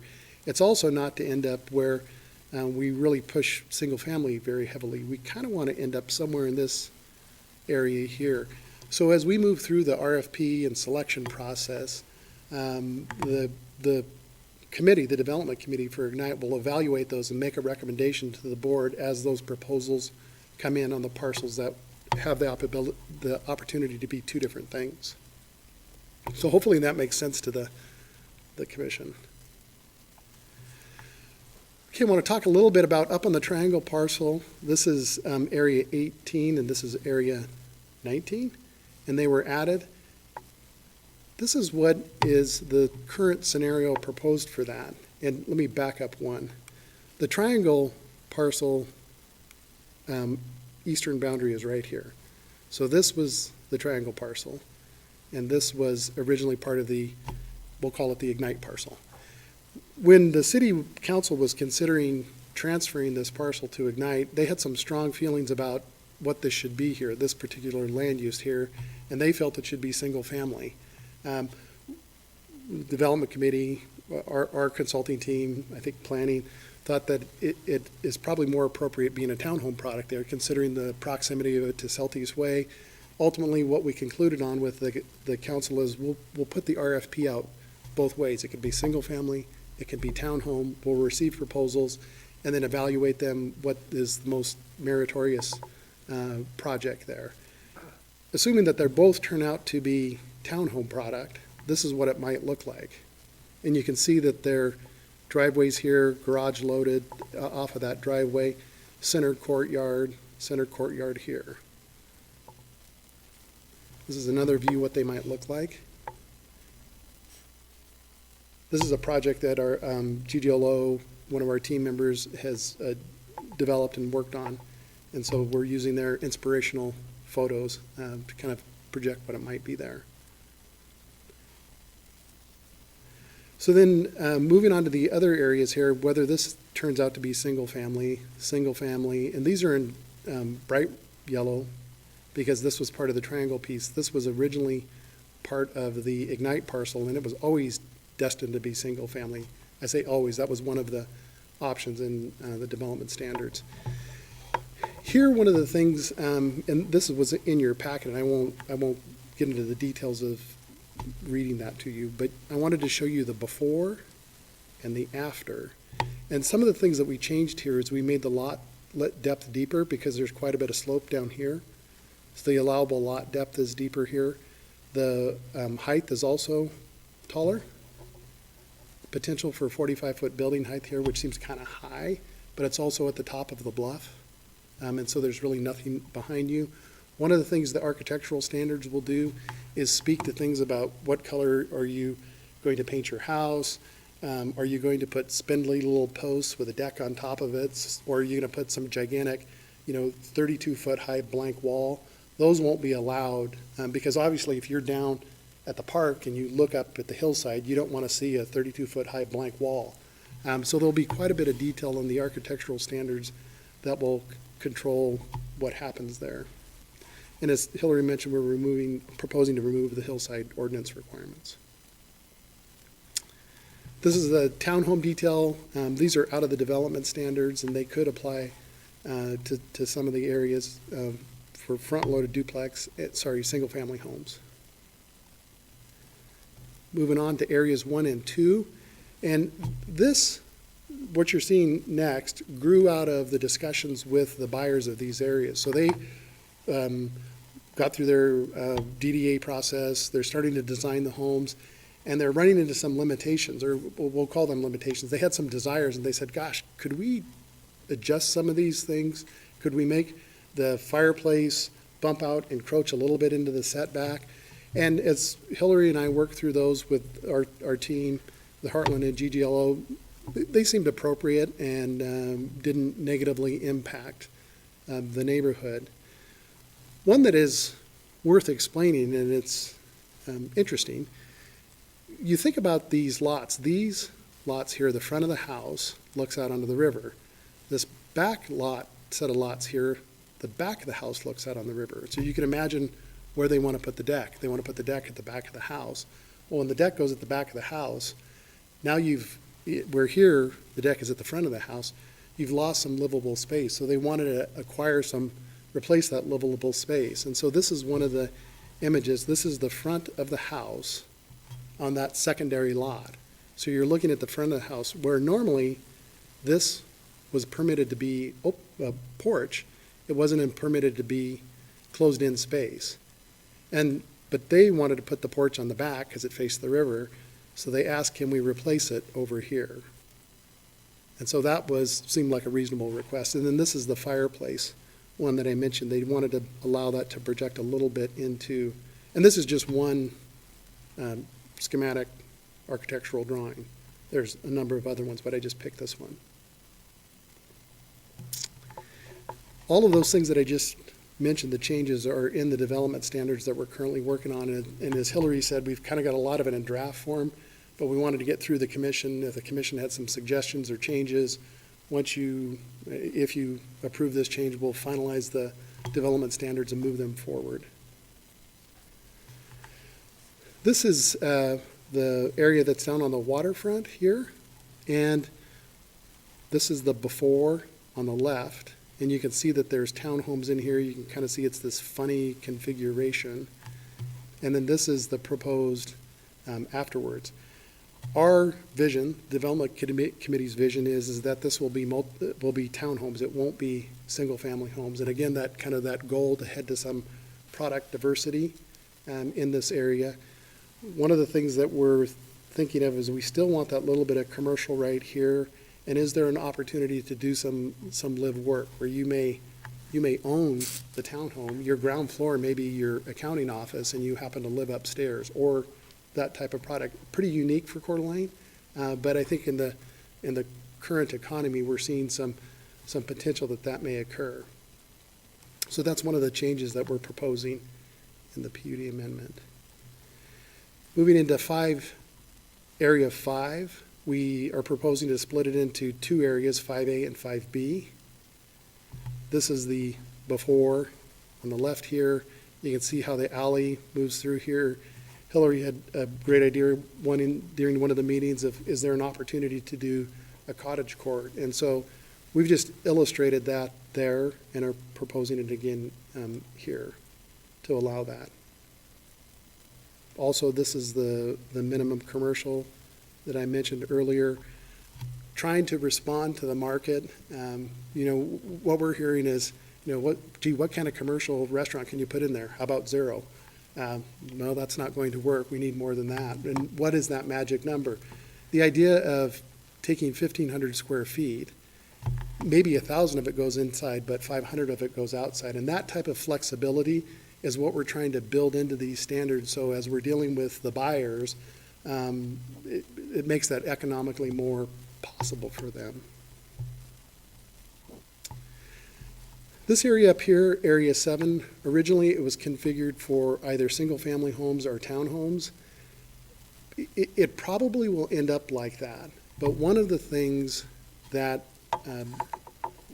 I see happening, as Ignite is exerting more control over the project on what the land uses will be, as we progress through the land use, we want some flexibility to be able to choose a product that may not have been chosen yet.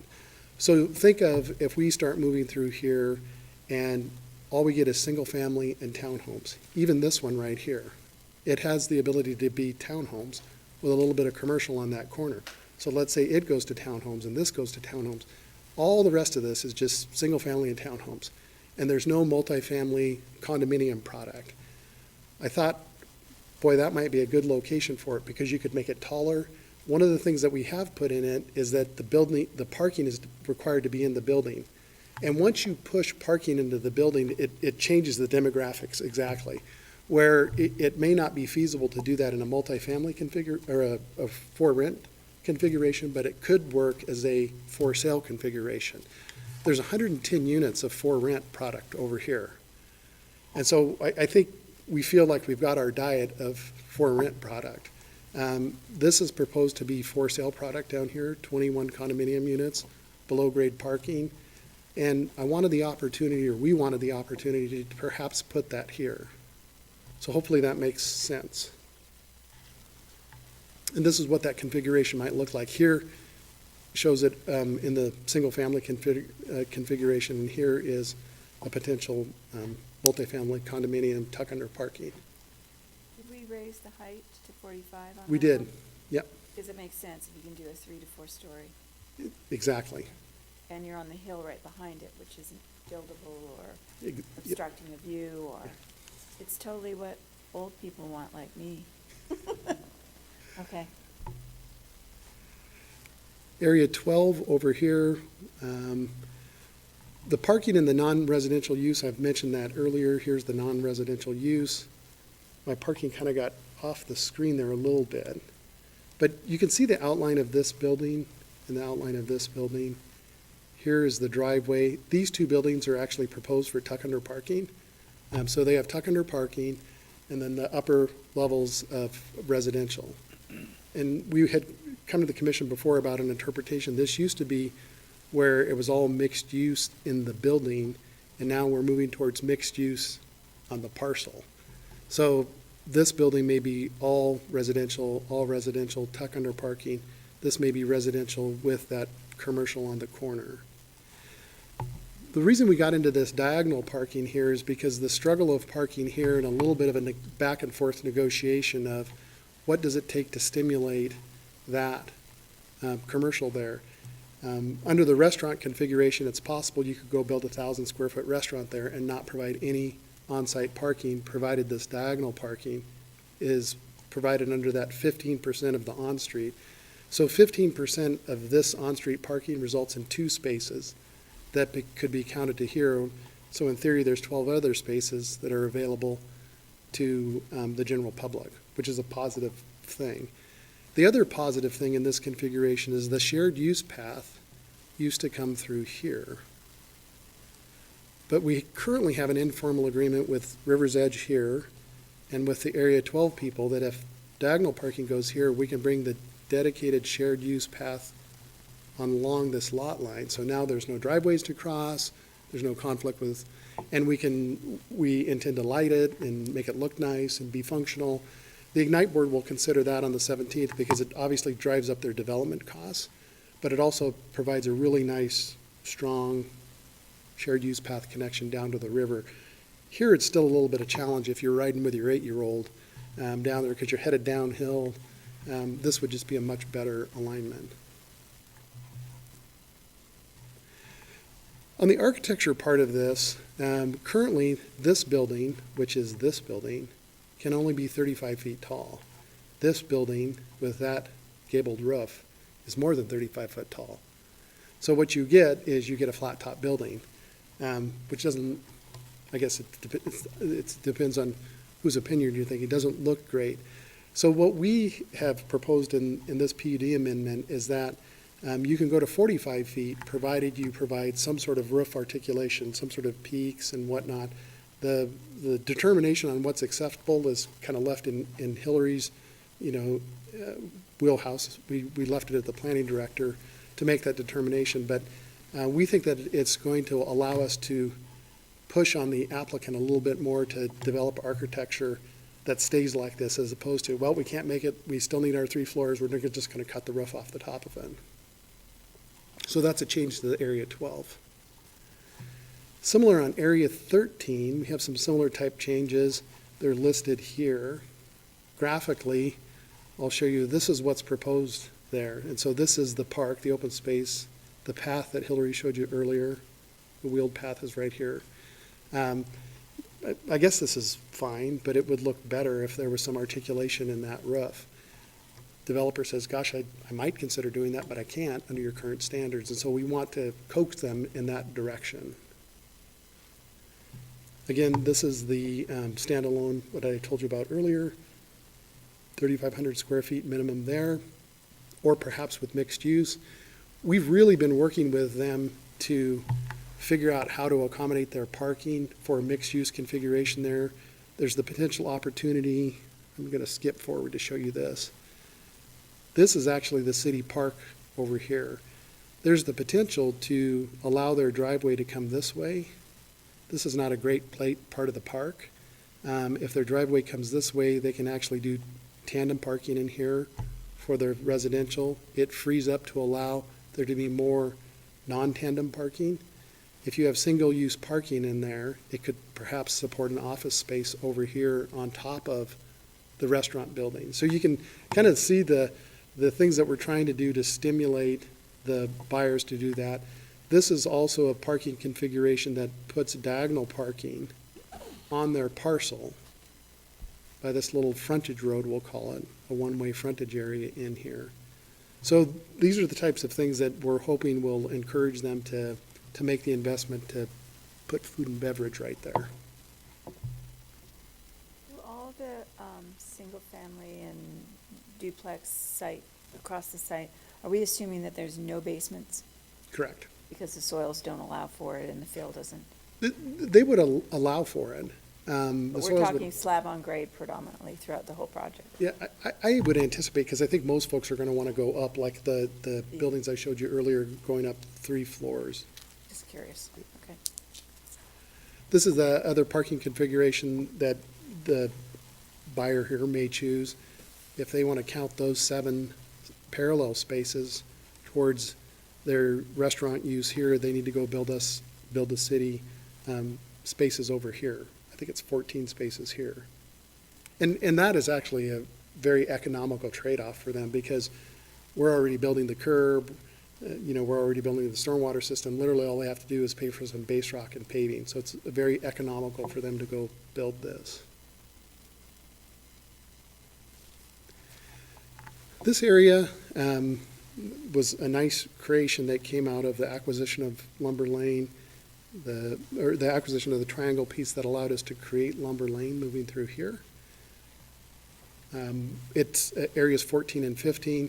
It's single family is what the proposal is in that area. and similar standards to what already happened in areas 7 and 8.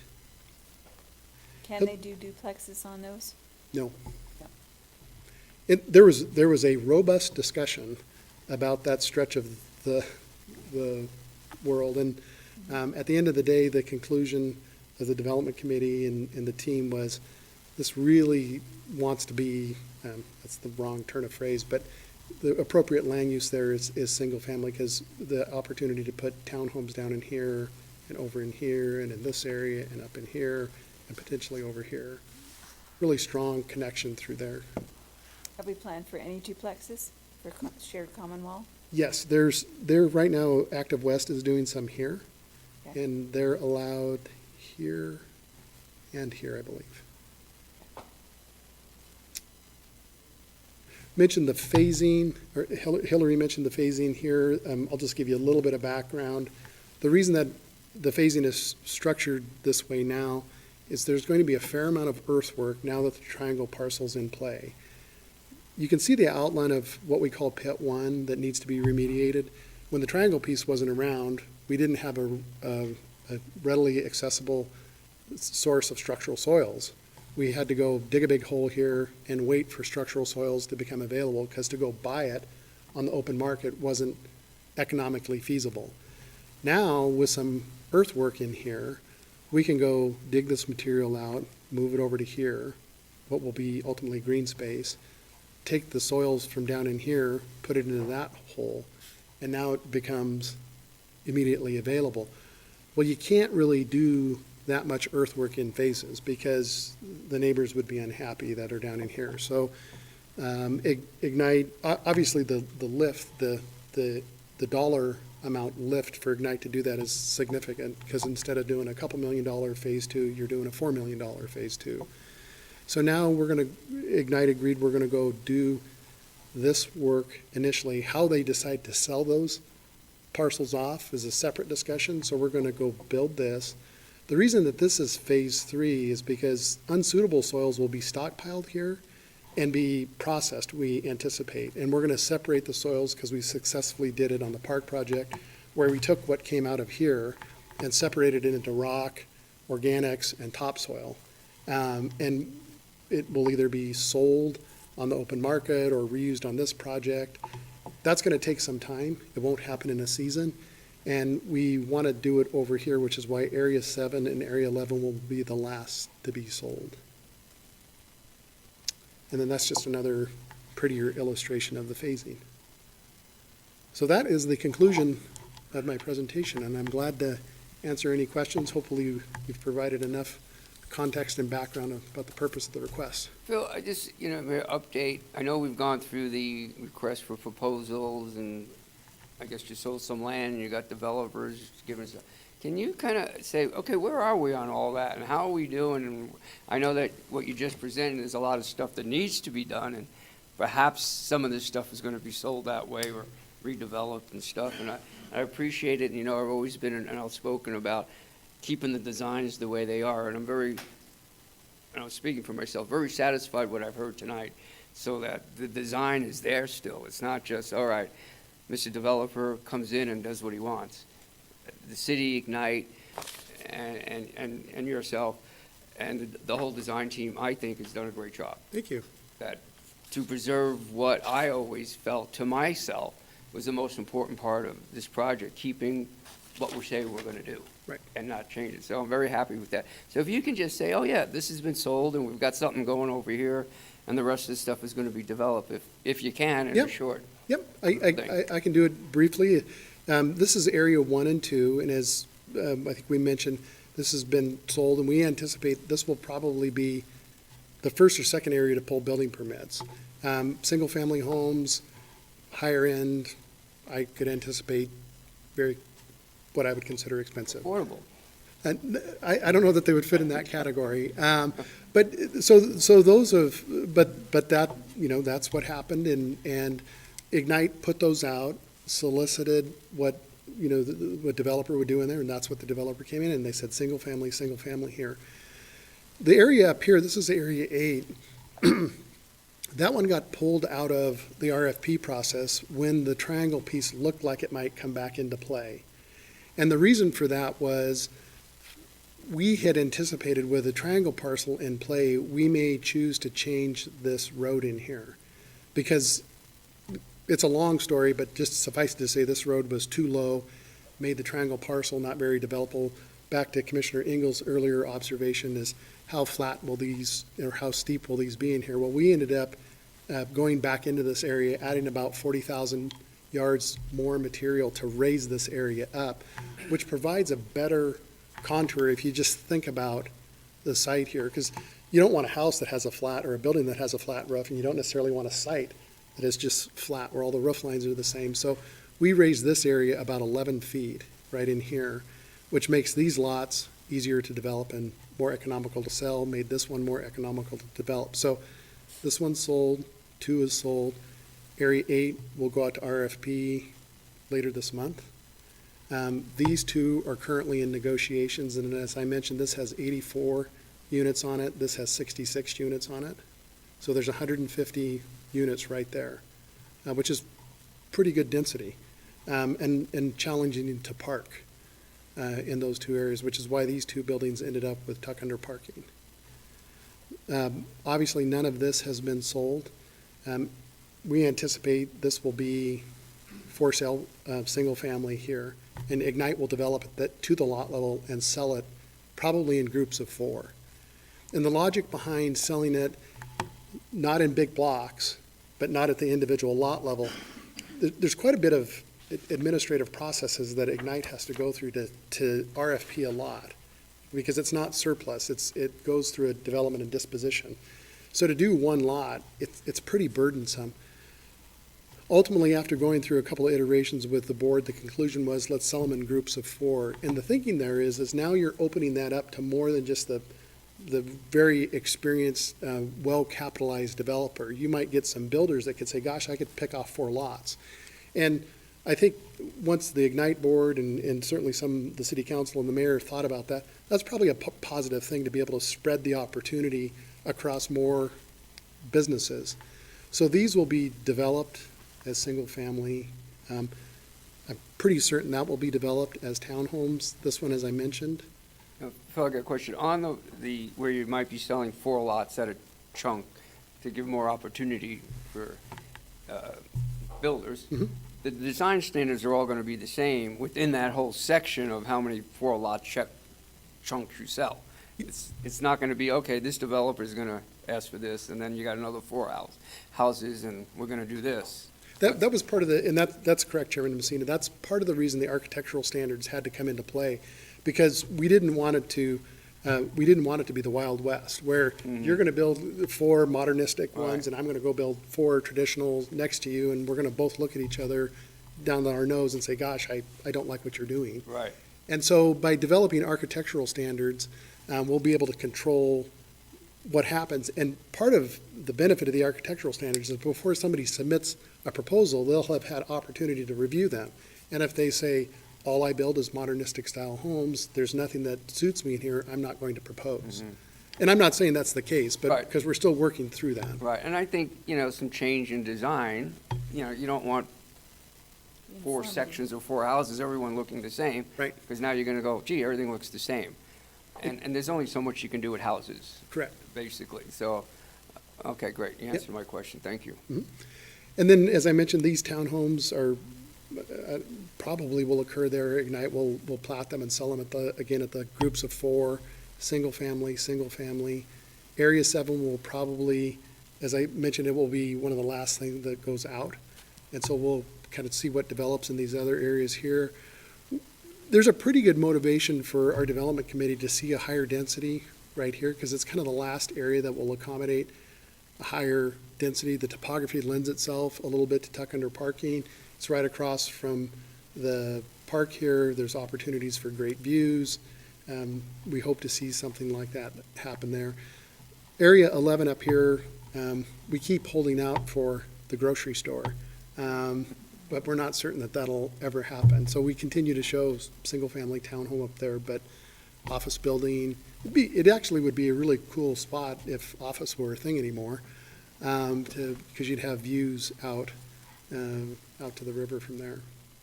Phil, how are we doing on the commercial side of some of the things? Have you got anybody to bite on commercial yet to No. say, right, tough market right now? Yeah, very, very tough. And the developers that acquired this parcel, the Area 12 and Area 13, they're a very experienced developer and work in a lot of markets, and they've, I don't want to say throw their hands up, but have indicated to us the struggle for them to develop office or retail there. It's also very important to the Ignite board that we have commercial here, because it was a primary component and feature of the overall neighborhood plan. So we're doing what we can on our end of the deal, as I've shown here, to try to help them with it. So some of the commercial projects with maybe residential above, they might have to be down the road based on the fact that this is what we thought might happen until the market clears up a little bit. You've been down this road before, so to speak, haven't you? Yes, that's exactly right. And on Area 13 specifically here, that's part of the deal that's starting to shake out here, is figuring out how to work with these folks that would allow them to build the residential component, and then after a period of time, they would be going in to build the commercial component. Because once the rooftops start to appear, Right. that's when these retail restaurant components become more viable. Right. It's still a challenge, because you are off the beaten path, becomes a destination restaurant as opposed to, gee, I'm driving by, there it is. So we sympathize with them, but it's also always been, from the very beginning, we've been very clear with all the people submitting in the RFPs that was a major component. But Thank you. Mr. Chairman, may I ask a quick question of Phil? Did we, Phil, on Area 5, we had talked about hospitality before. I forget if that was in this final request or not. It did not end up in this request. Okay, I just want to make sure that we brought it up if it was. Yeah. A tough sell. When you are doing design oversight, can I urge you not to get stuck in the 2020 shed roof rut? Because it seems like we moved on from Craftsman, and now all we can do is cheap shed roof. And I know that truss is cheaper than a standard truss, but I gotta say, we're starting to look like 2020 lockdown, everything's a shed roof. And it should be the anomaly, not the every blanket solution. I just urge people to look at other methods to build a roof. There are other solutions out there. It's laziness, I think, and also, mass appeal, but it's gonna look so dated in 10 years. And that's part of the motivation, Commissioner Fleming, why we started to feel the need for the architectural standards. As we started moving through, looking at phase one and the products coming in, when we would have the design committee meetings, there would be these comments that says, well, gee, we don't want to let them do that. Well, we don't have any teeth, so to speak. We can certainly encourage and suggest that we would like something different there, but the teeth that we have were not what we think that we need. And I'm not saying that the products proposed are bad, and they're certainly not finished, and they have been responsive. Hillary's been doing a lot of work with talking with the builders and saying, here's kind of what we were hoping we would see. But at the end of the day, they probably have more latitude than we would like them to have. So moving forward out of phase one, we're going to have a little bit more control. Yeah. A little learning process. Well, I think those of us in the business speculated it would happen. Right. But sometimes it's just, it's an investment to put the architectural standards together. It's not an inexpensive deal. It's a lot of time it takes. And so I think Ignite wanted to see what the market did, and they did that. And it's been good. They're all good developers, good people, and they're working hard to make it a great neighborhood. And so, with so many different development standards and architectural stuff, you're going to have comments on, gee, this shouldn't have been this shouldn't have been that. And you can go through the city and see a lot of that stuff. Yeah. So, I mean, it's a challenge just to get to this point. Yeah. And I got to admit, I've been down to the park, even though it was bad weather, and it's just a fantastic piece of property. Thank you. Yeah. Yeah, I mean, there's just, it's amazing. Yeah. you know, and there's a lot of dirt, a lot of hills, and to visualize what's going to be, it's going to be quite a project. Yeah, yeah. Yeah. Good. So, any more questions of Phil, or? Oh. Anybody have a hand raised up there? A lot of information. Nope, and we don't have anyone else signed in, so. Signed in. Nope. Wow, they So- missed it. I know, this was Okay. No more questions, we'll let you sit down. Great, thank you. I'm going to close public testimony at this point and bring it to the commission for discussion, and we have to have two motions, correct?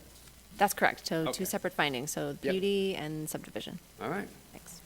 so, go right ahead, Well, John. some discussion. I'm not ready Sure. to float a motion, but I tell you, I'm just really impressed, you know, as I sit here. You know, I think Phil Boyd, I think you've probably learned a lot in this process, you know. I mean, you're an engineer and have been an engineer for a long time, but not that you don't know a lot about architecture and what buyers think about and specific builders and community design and all that kind of stuff. But I think I've watched you through this thing a little bit, and I've seen you grow and learn and about this. I get that sense that, I mean, not that you didn't know it all before, but, you know, you've learned even more. But so I'm really impressed in that regard. But I remember, you know, multiple times and from the get-go, you know, and we've seen this, I don't know how many times now, but, you know, the emphasis that, you know, you haven't seen this for the last time. And I have a hunch we haven't seen this for the last time again. And, you know, it's gonna change, it's gonna morph. And just as I believe you have, I think, grown through this process and learned more, I think there's a synergy in this process that from the get-go, you're not as close. You can't be, because there's kind of that arm's length with the developers, the buyers, the block buyers and the builders and that sort of thing. There's until they get a little bit more, they get a little bit more brought in, then they really say, well, you know, we need a little bit more height help here, or it's going to look ugly, or we need a little bump out for the fireplace, and you know, so that's value add that they're providing, and that's just what synergy is, you know, where, but that doesn't happen all at the beginning. You can't have the perfect deal. So this thing is a work in progress. But as I sit here, you know, I think the findings are easy to be made. I think, you know, at the end of the day, everything that I've seen here, bottom line, we're seeing improvement, and a better project as we go along. So kudos. Thanks, John. And I also want to, I know that, you know, we give kudos to everyone involved, but also Ignite. I want to thank Ignite, and this is me personally, for stepping up to the plate and making this happen. And I know there's a lot of sometimes mixed feelings about Ignite and stuff, but again, I think once you see this project and once it gets done, it's just going to be like McEwen Park out here. There's so many people that use it, and there was discussion when that was happening. So I want to just thank Ignite again. That being said, if there's no more discussion, maybe someone can make a motion and we can go home later. John? Okay then. Thank you. I just love having him chair, the vice chair. It's like, Does a very good job. he's a very good job. He's my like go-to guy. So how about a motion for PUD 4-19M1? I guess that's mod 1, probably. Close enough. This matter have coming before the Planning Commission on February 9th, 2021, and there being present a person requesting the approval of PUD 4-19M1, a request for an amendment to the planned unit development known as Atlas Waterfront PUD, applicant being the City of Coeur d'Alene and Ignite CDA for a 60.9 acre site located at 2598 East Celtis Way. Subject property is also described as immediately south of Saltus Way and west of the Centennial Trail and north of the Spokane River. The subject site is commonly known as 3074 West Saltus Way and is referred to as the Atlas Mill site. Motion would be for the adoption of findings B1 through B7 statements of fact in our worksheet, and the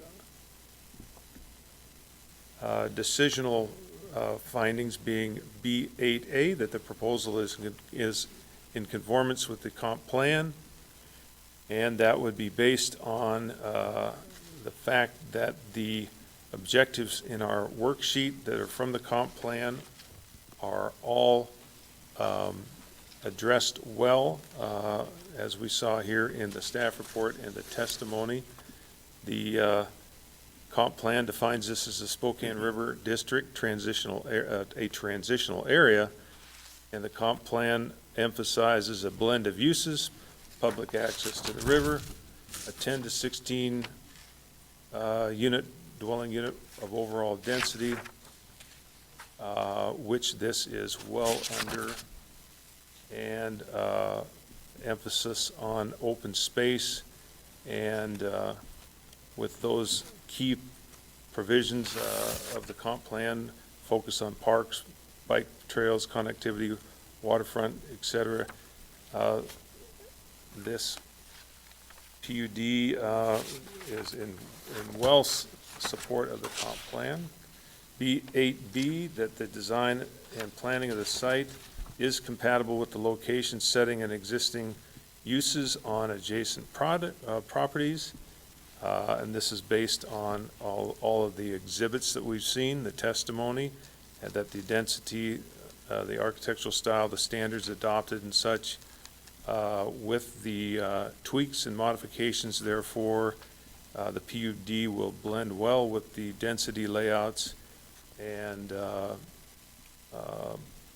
developments that we see surrounding it to the west, and such like the River's Edge project and what we see in Riverstone. It should blend quite well. B8C, the proposal is compatible with the natural features of the site and adjoining properties.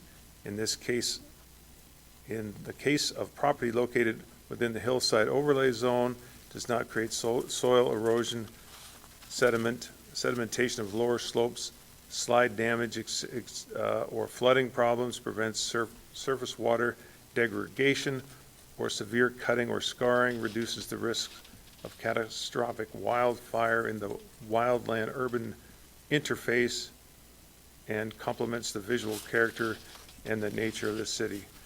So the B8C has the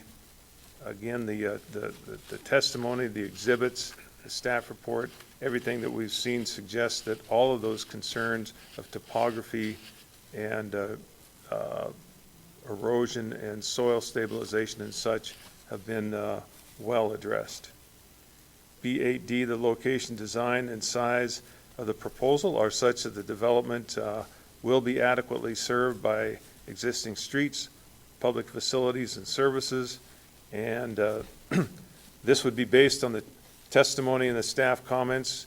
The staff report, pages 23 through 25, address all of those water, sewer, street system improvements, as was brought out in the presentation. Traffic is actually improved with the, or lessened the impact with the incorporation of the triangle. There's less density, less traffic, and the water and sewer is adequately served with some minor adjustments. B8E, the proposal does provide for adequate common open space area as determined by the commission, no less than 10% of gross area, free of buildings, streets, driveways, and parking areas. The common open space shall be accessible to all users of the development and usable for open space and recreational purposes. And the assessment of this meeting that is based on there being, I think, 38% Open space, well in exceedance of the 10% requirement. B8F, off-street parking, does provide adequate, sufficient parking for users of the development, recognizing the deviations that were presented tonight for, commercial and retail areas 12 and 13, as well as the residential condo parking in area 13. Testimony and staff report on page 26 says, quote, "These proposed deviations are not anticipated to result in negative impacts elsewhere on the project." B8G, that the proposal does provide for an acceptable method of perpetual maintenance of all common properties, and that's based on the formulation of an HOA. There's no change with respect to that. So, in order, conclusion and decision, the Planning Commission pursuant to the aforementioned finds that the request of the City of Coeur d'Alene and Ignite CDA for approval of the planned unit development as described in the application should be approved with conditions that are listed, all 16 of them that are in our staff report as tweaked slightly and recorded in the staff report, that being the motion. Thank you, Commissioner Inglis. I have a motion. Need a second? I have a second. Okay, roll call, Shannon? Fleming? Yes. Ingalls? Yes. Mandel? Yes. Rutrip? Yes. Rumpler? Rumpler? Yes. Oh, Ward. Yes. And you get Mike? Yes. Okay. All right, now we move on to S-3-19M. John? You tired of listening to me You talk? did such a great job. I'm sorry, I have to go through all that. It's so lengthy. Make the motion for S-3-19M. This matter being a matter that's come before the Planning Commission tonight, February 9th, 2021, and there being present a person requesting approval of item S-3-19M, a request for an amendment to the preliminary plat known as Atlas Waterfront. Applicant, City of Coeur d'Alene and Ignite CDA, location being a 60.9 acre site located at 2598 East Celtis Way. Subject property is also described as immediately south of Celtis Way and west of the Centennial Trail and north of the Spokane River.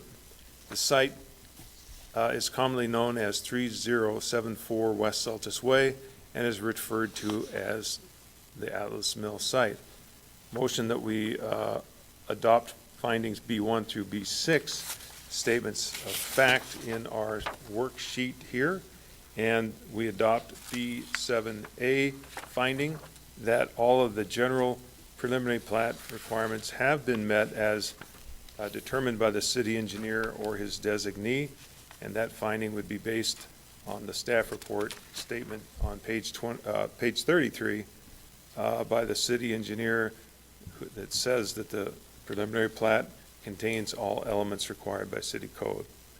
And B7B, that the provisions for sidewalks, streets, alleys, rights-of-way easements, street lighting, fire protection, planting, drainage, pedestrian and bicycle facilities and utilities are adequate, this being based on the presentation tonight, the testimony provided, as well as the staff report, comments from applicable staff on pages 33 through 36 of our packet tonight. B7C, that the proposed preliminary plat does comply with all of the subdivision design standards contained in Chapter 16.15 and all of the subdivision improvement standards contained in Chapter 16.40 requirements. And this is based on the staff report comments, the presentation, and the testimony provided tonight that indicates all of the modifications were vetted for compliance and in conformance with city standards as modified in this plan unit development. B7D, the lots proposed in this preliminary plat do meet the requirements of the applicable zoning, that based on C17 zoning, that it would allow 17 units per acre overall. We have 571 units proposed, which would be less than 11 dwelling units per acre, and well below the low end of the 10 to 16. It's within the zoning, and it's well within the comp plan, not that that matters, envisioned for Spokane River of 10 to 16 units. But it's within the C17 zoning. And as a conclusion and decision, the Planning Commission, pursuant to the aforementioned, finds that the request of the City of Coeur d'Alene and Ignite CDA for preliminary plat approval as described in the application should be approved with, again, 16 conditions that have been tweaked and modified and are recorded in our worksheet and staff report packet. Thank you for that motion. Looking for a second? Second. I have a second. Roll call, Shannon, please. Fleming? Yes. Ingalls? Yes. Mandel? Yes. Lutrip? Yes. Rumpler? Yes. Ward? Yes. Okay, item passes, and I just wanted to make an appeal language clarification here. Any person may request an appeal of the Planning Commission's decision by filing a written request for an appeal with the Planning Director by Tuesday, February 23rd, 10 days after written notice of the decision by the Planning Commission has been published. That being said, if we have any other commission comments before I ask for a motion to adjourn? If not, I would like to say welcome, Victor. Thank you for being part of the city and the Planning Commission. You can check off on your bucket list that you sat through a 2.5, almost 3-hour planning meeting. All this long. So, so if I have a motion, Mr. go ahead. Chairman, to make a motion to adjourn, before I'd like to just comment that there's 2/21/41 is coming up, and I want to wish Butch a happy birthday. Okay. With that, I move we adjourn. I have a motion to adjourn. All in favor? Aye. Okay, you want to oppose? Motion to adjourn. It's passed. And good night.